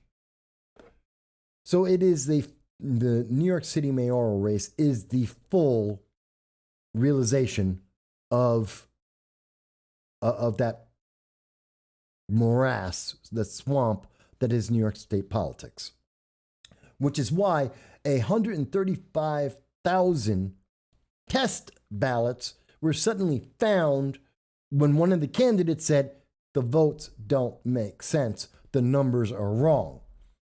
Oops. The news media didn't catch it. The other politicians didn't catch it. The Board of Elections didn't catch it. No one cared when the vote came out in New York City. They were perfectly fine to let it go through until someone complained, and then they noticed, oh, the system's broken. Yeah.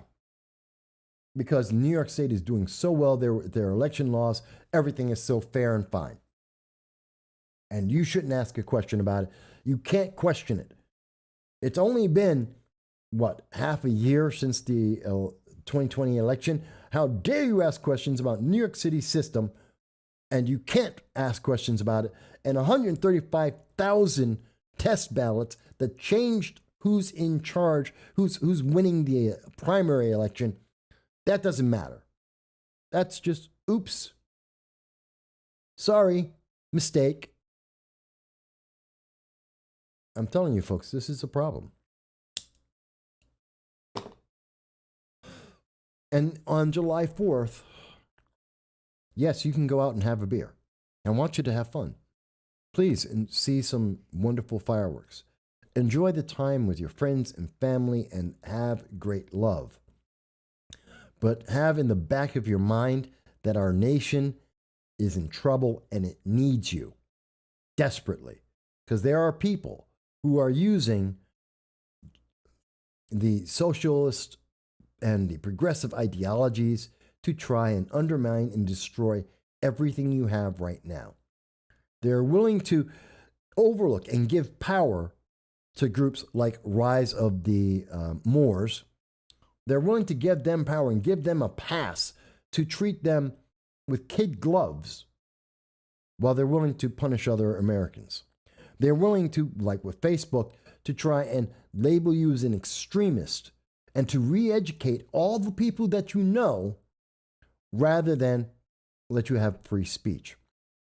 We're looking at that they are going to claim that they are trying to support unity as they divide you into different categories based on your skin, based on your sex, based on your sexual preferences. All of the things that don't make you, you. Because you aren't just male or female. That doesn't make you, you. Doesn't matter what color skin you have, because that doesn't make you, you. Doesn't matter about your sexual preference. That doesn't make you, you. You're more than that. But according to the progressives, you're never going to be more than that. That's all you can ever hope to be. You have nothing else. You're just that accumulation of checked off boxes. This is what they want you to believe. They don't want you to ask questions. They don't want you to ask about holding any of the elected officials accountable. You're there to vote for a specific political party, and you're there to receive a check from them. They're going to take care of you, and you will not ask questions. You will not think about anything, and you will do as you are told. And that is what they are teaching your children right now. And they will prefer that if your children can't speak English properly, if they can't read cursive, they have less of an ability to communicate, which means they have less of an ability to ask questions or hold anyone accountable, and they are going to be even more dependent. And that should terrify you this July 4th, because it is worse than it has ever been before. And it is all happening right now. Just like Mike mentioned earlier, it's all happening now. All these roads lead to the same place. Not only is it socialism, not only is it communism, it is the destruction of America as the free beacon in the world. And for our friends in Great Britain, our friends in France, in Germany, Canada, guys, you should be terrified. You should be fighting for this from America, because America is exporting. Why is in Canada, as I showed you earlier, Canada is going to charge you $50,000 if someone else is offended by your tweet or a post on Facebook, that you're going to go to jail. And this is a punishment for poor people. Because I know I can't afford $50,000, which means you can't speak, I can't speak, because they're going to charge you $50,000. And if you can't pay $50,000, guess what? You go to jail. This is how they silence poor people. They teach you Ebonics so you can't speak with anyone. And when you do speak out, if you say the wrong thing, they fine you with so much money that you go to jail. This is a problem, folks. Mike mentions that Ben Shapiro called this a cold civil war. There's been conversation about whether or not we're in the middle of a civil war for 4 years now. I think the first article I did about that, first commentary I did about that, was back in, I believe, 2016. And I think it's worse. This is getting to be a major issue. And it's going to get worse and worse. It's going to get worse and worse. Because, I mean, look at Ilhan Omar. She called the United States a terrorist nation. She says that we committed atrocities. And she equates the United States with the Taliban and Hamas. You know Hamas. Hamas, which just sent off 4,000 rockets to kill innocent Israeli women and children without warning. And this is what Ilhan Omar believes. She thinks that that's what America does. She thinks that the United States is like the Taliban that will not allow women to work, will not allow women to go to school. That the United States commits crimes against humanity. Really? Because that's what the United States is just like. So why is she a member of Congress? Why is she allowed to have a job, to be able to go out to work? Because according to her, we're just like the Taliban and Hamas, where she can't do those things. But I can't ask her that question because it's racist to tell Ilhan Omar that she is out of her mind and that she is making a mockery of what the United States stands for and that she is a villain.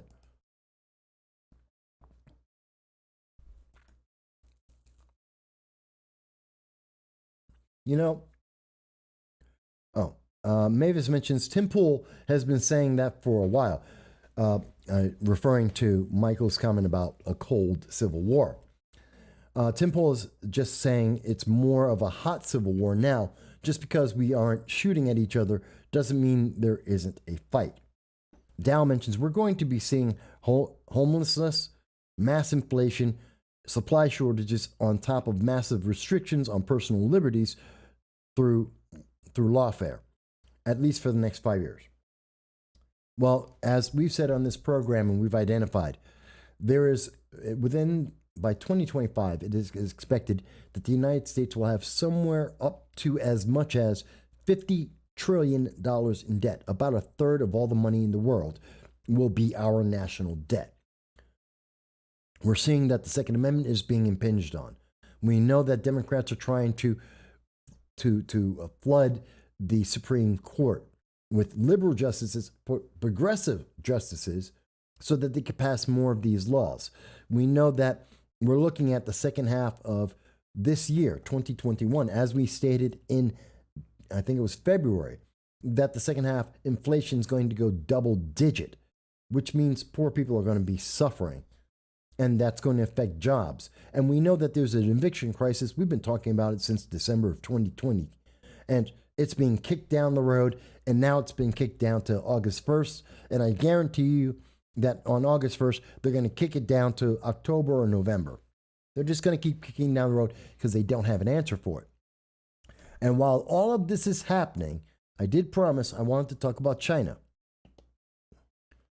To find this out, you have to go to the India Tribune. To find this out, you have to go to the India Tribune. World takes note of Chinese President Xi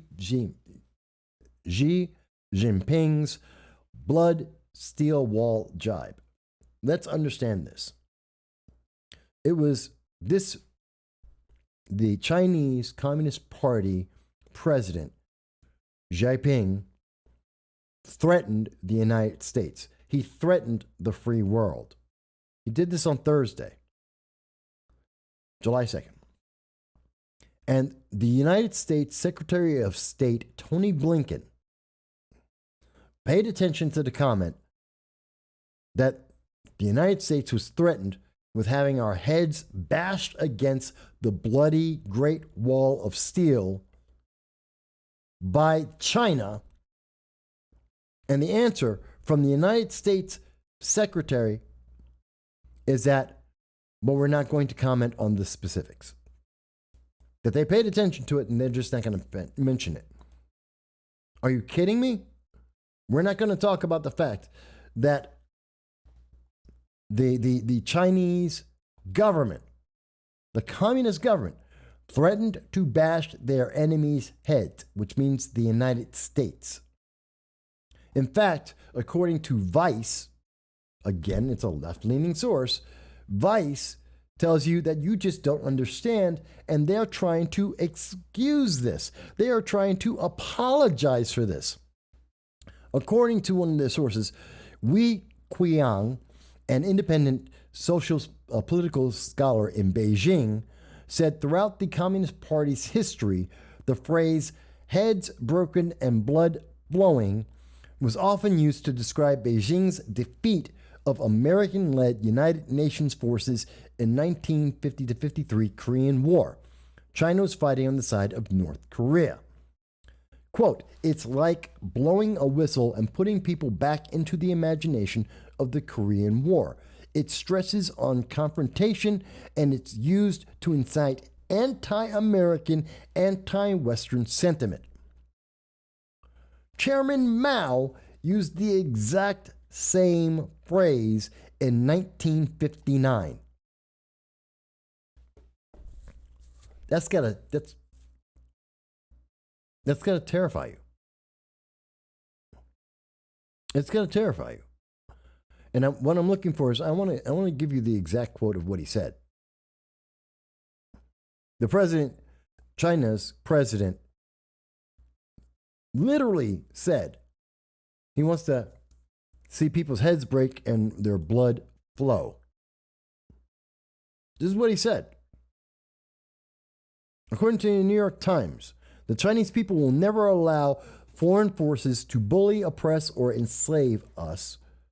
Whoever nurses delusions of doing that will crack their heads and spill blood on the Great Wall of steel built from the flesh and blood of 1.4 billion Chinese people. This is China's Xi Jinping. This is what he said. And Vice is trying to excuse it and say, don't listen to his words. Even though he said the same thing that Mao, who hates America, the communists, said they want to break your heads, let your blood flow. They said the same thing in 1959. And even though one of the greatest mass murderers the world has ever known, Chairman Mao killed more people than World War II. And we're supposed to take that as being, well, no, it was pretty peaceful. It was a peaceful comment. Didn't mean anything violent by that. We have Iran saying that they want to see death to America. We have the Biden administration saying, he doesn't really mean that. China wants to break our heads. They don't really mean that. What is wrong with these progressives? These people have said this. They have taken actions to make sure. China recently was bombing the UK. No, was that Russia? And we're watching, North Korea. We're watching North Vietnam. They're making their cases very clear. You have to be involved. Just like Dallas mentioned, it's imperative to be active. I mean, when you see that we have elections like in New York City, like Lacey had mentioned, where we see 135,000 test ballots suddenly be found because someone actually had the audacity to ask a question. When we're being told that it's perfectly okay to teach people, to not teach people how to use English properly. When we have been taught and we are teaching our kids that you should judge people based on the color of their skin and their sexual preference on who they want to sleep with.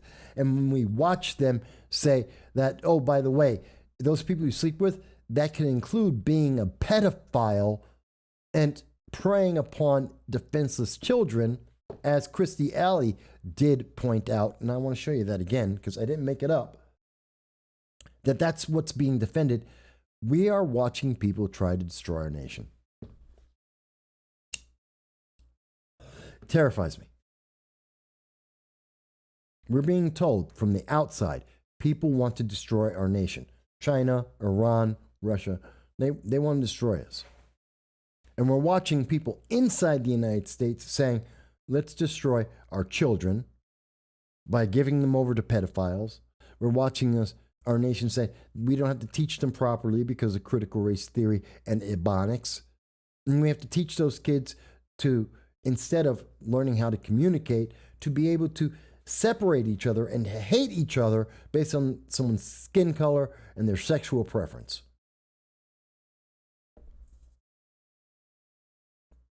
I don't know. It terrifies me.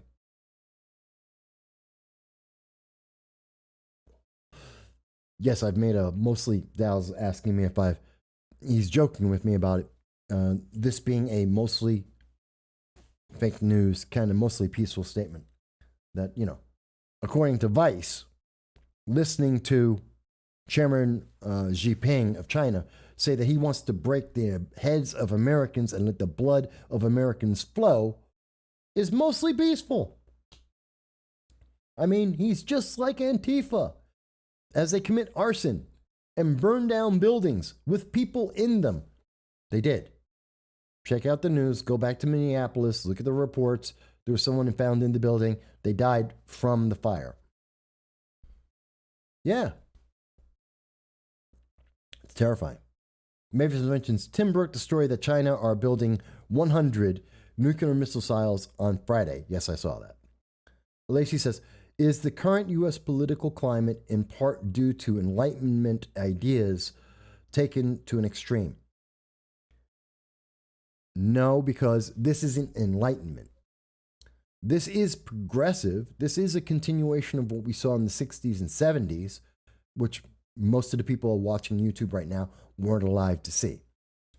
And so they have no comparison of how much America has changed so far. You will, one day, you get to live to be 50 like I am, you'll see a lot has changed. A lot improved.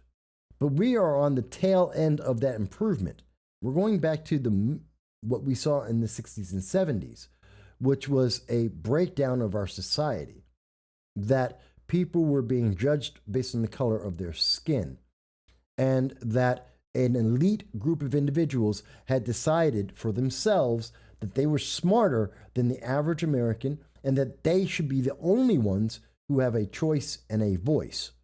So you have that political movement, which is the Democratic Socialists of America, especially the Ithaca chapter. That is the voice of progressive leaders of tomorrow. That is the voice of BLM, the organization, that they are smarter than you. You have to do what they say. And if you complain, you are the problem, not them, not what they are doing. Even if it makes no sense, even if it doesn't work, even if it puts you in danger, you are the problem if you complain. That is what's happening internally and externally. We have these countries that are trying to kill us. And then add into that, the money is gone. We're in massive debt that we cannot pay off. And they're only making the debt worse. You don't believe me? Ask Andrew Yang. Ask AOC. Andrew Yang believes that you can just print money. It doesn't matter how much. They will just continue to print money. There is a cost. History has told us what happens when you just print money. It's called the Weimar District. The Weimar Republic, excuse me. And at some point, that will catch up to America. So there is no enlightenment here. And Lacey, I'm glad you asked the question, because this isn't enlightening. Tell me about, what have I said? I have shown you evidence where Christy Alley says we have to watch out, otherwise we're going to start promoting pedophilia in America. And someone responds to that very same tweet that very same day and says, no, you don't understand. Pedophilia is okay and it's a good thing. I showed you this. The links are there. We're watching as teachers are saying, no, it's perfectly fine to be incapable of communicating properly with other people using the same language. That's insane. We're watching people say that we need to have critical race theory so that we can hate each other based on the color of our skin and our sexual preferences. We have people who are trying to go to the Olympics so that they can protest the United States, not to support the United States, not to be the best in the world, but so that they can protest on an international stage because they can't seem to get attention here in the United States because people don't agree with them. We're watching people be attacked that you have yet to see one autonomous zone. All the people in the autonomous zones over the last year have been released by the police, except for about, I think it's 4 people, except for 4 people. And all the autonomous zones, and all the destruction, all the arson, the murder, the rapes, lots of rapes that happened, you see them all released by the police. 4 people were arrested, 1 guy for having a flamethrower, and 3 people for trying to kill someone. 1 person for killing someone, and 2 for attempting to kill someone. That's it. Where's the enlightenment in any of these things? It doesn't exist. It's a good meme. It's great for getting headlines on on social media, but it's not real. There is no enlightenment. I understand that progressives and socialists want to feel like they are special, that they are superior, that they have all the understanding. But that's a delusion. Because I'd give them this much. If there was evidence that what they're saying made things better, that would be an argument. You could say maybe they're entitled. Maybe that there's a reason why they are believing this, and maybe there's some enlightenment down that path. But let me ask you, when you look at America today, where is the enlightenment? What is enlightening about the racism that is critical race theory? Where is the enlightenment in trying to separate people and put them into categories and take away their individualism? Where is the enlightenment in defunding the police and taking away people's ability to defend themselves with the Second Amendment? Where is that enlightening?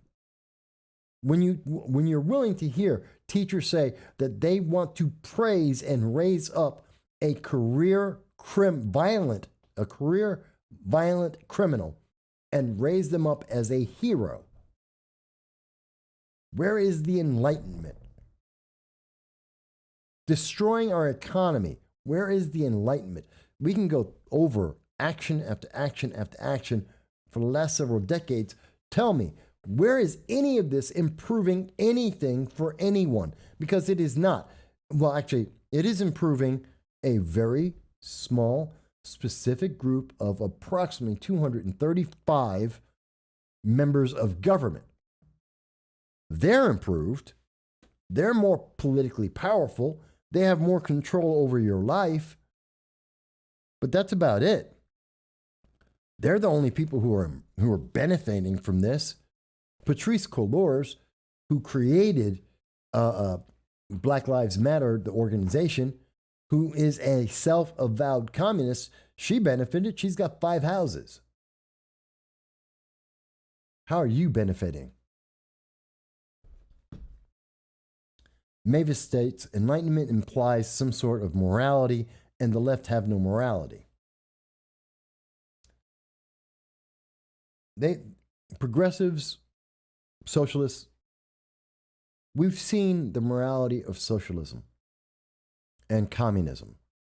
It has killed more people than World War II combined by a multiple of times. Yes, Dow mentions in recent news, there was the Puerto Rican couple that were assaulted. They were dragged out of their cars. I believe it was in Chicago. They were dragged out of their cars because of a bumper bender. They bumped bumpers with someone. They were dragged out, a husband and wife, and they were shot dead, middle of the street, middle of the day, in front of their child.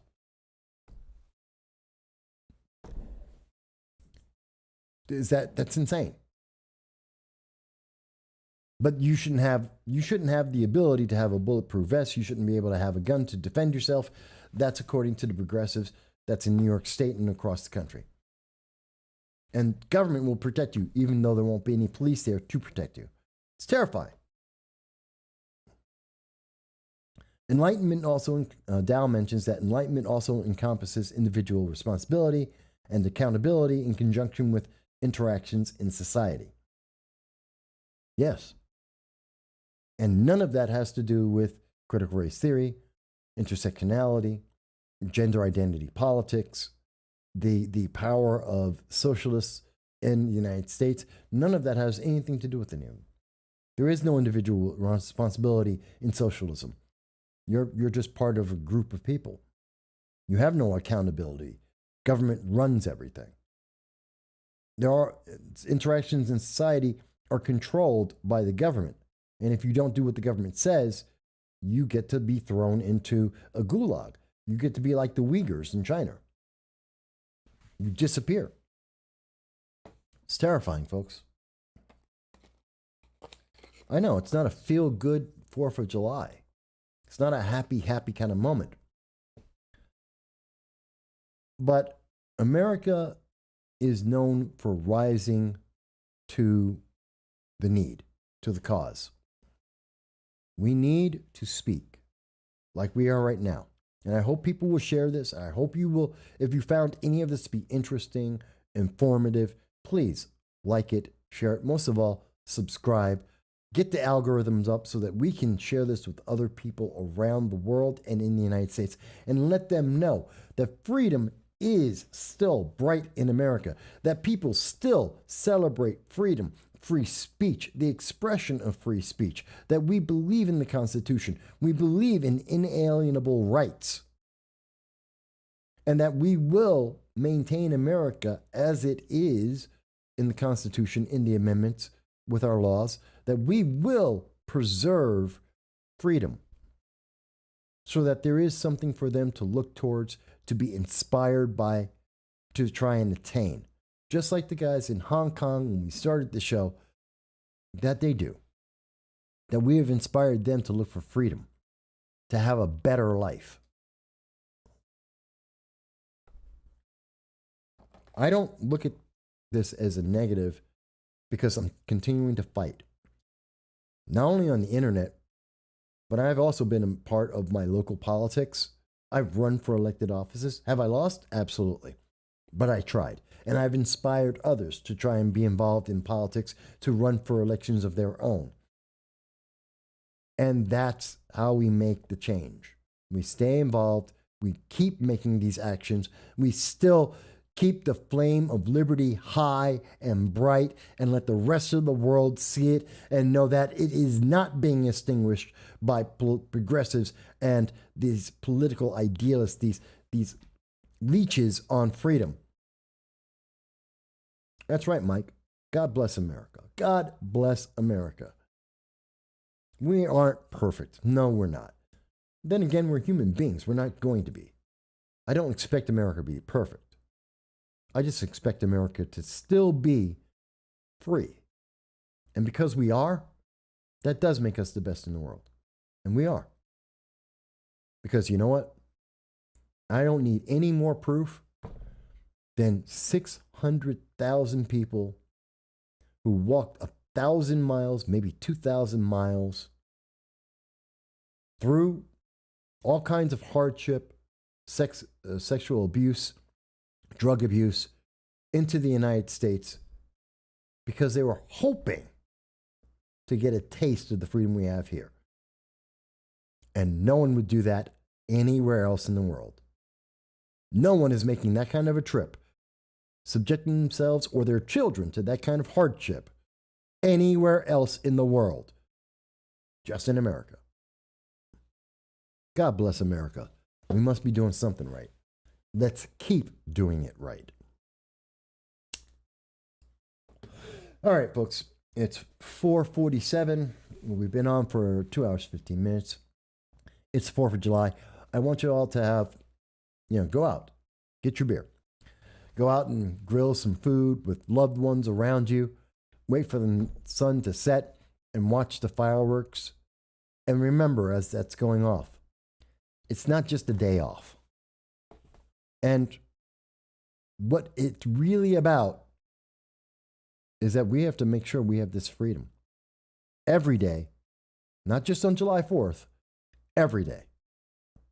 And we will be back here next week, every Sunday at 2:30 p.m. Eastern Standard Time, talking to the world and everyone and we invite everyone from the left all the way to the right, from anywhere in the world. You can always call into the show at 607-242-1582. You are always welcome, as long as the internet overlords will allow, to send us a message on text, a tweet, to tell us what you think about whatever's going on in the world. Because that's how freedom works.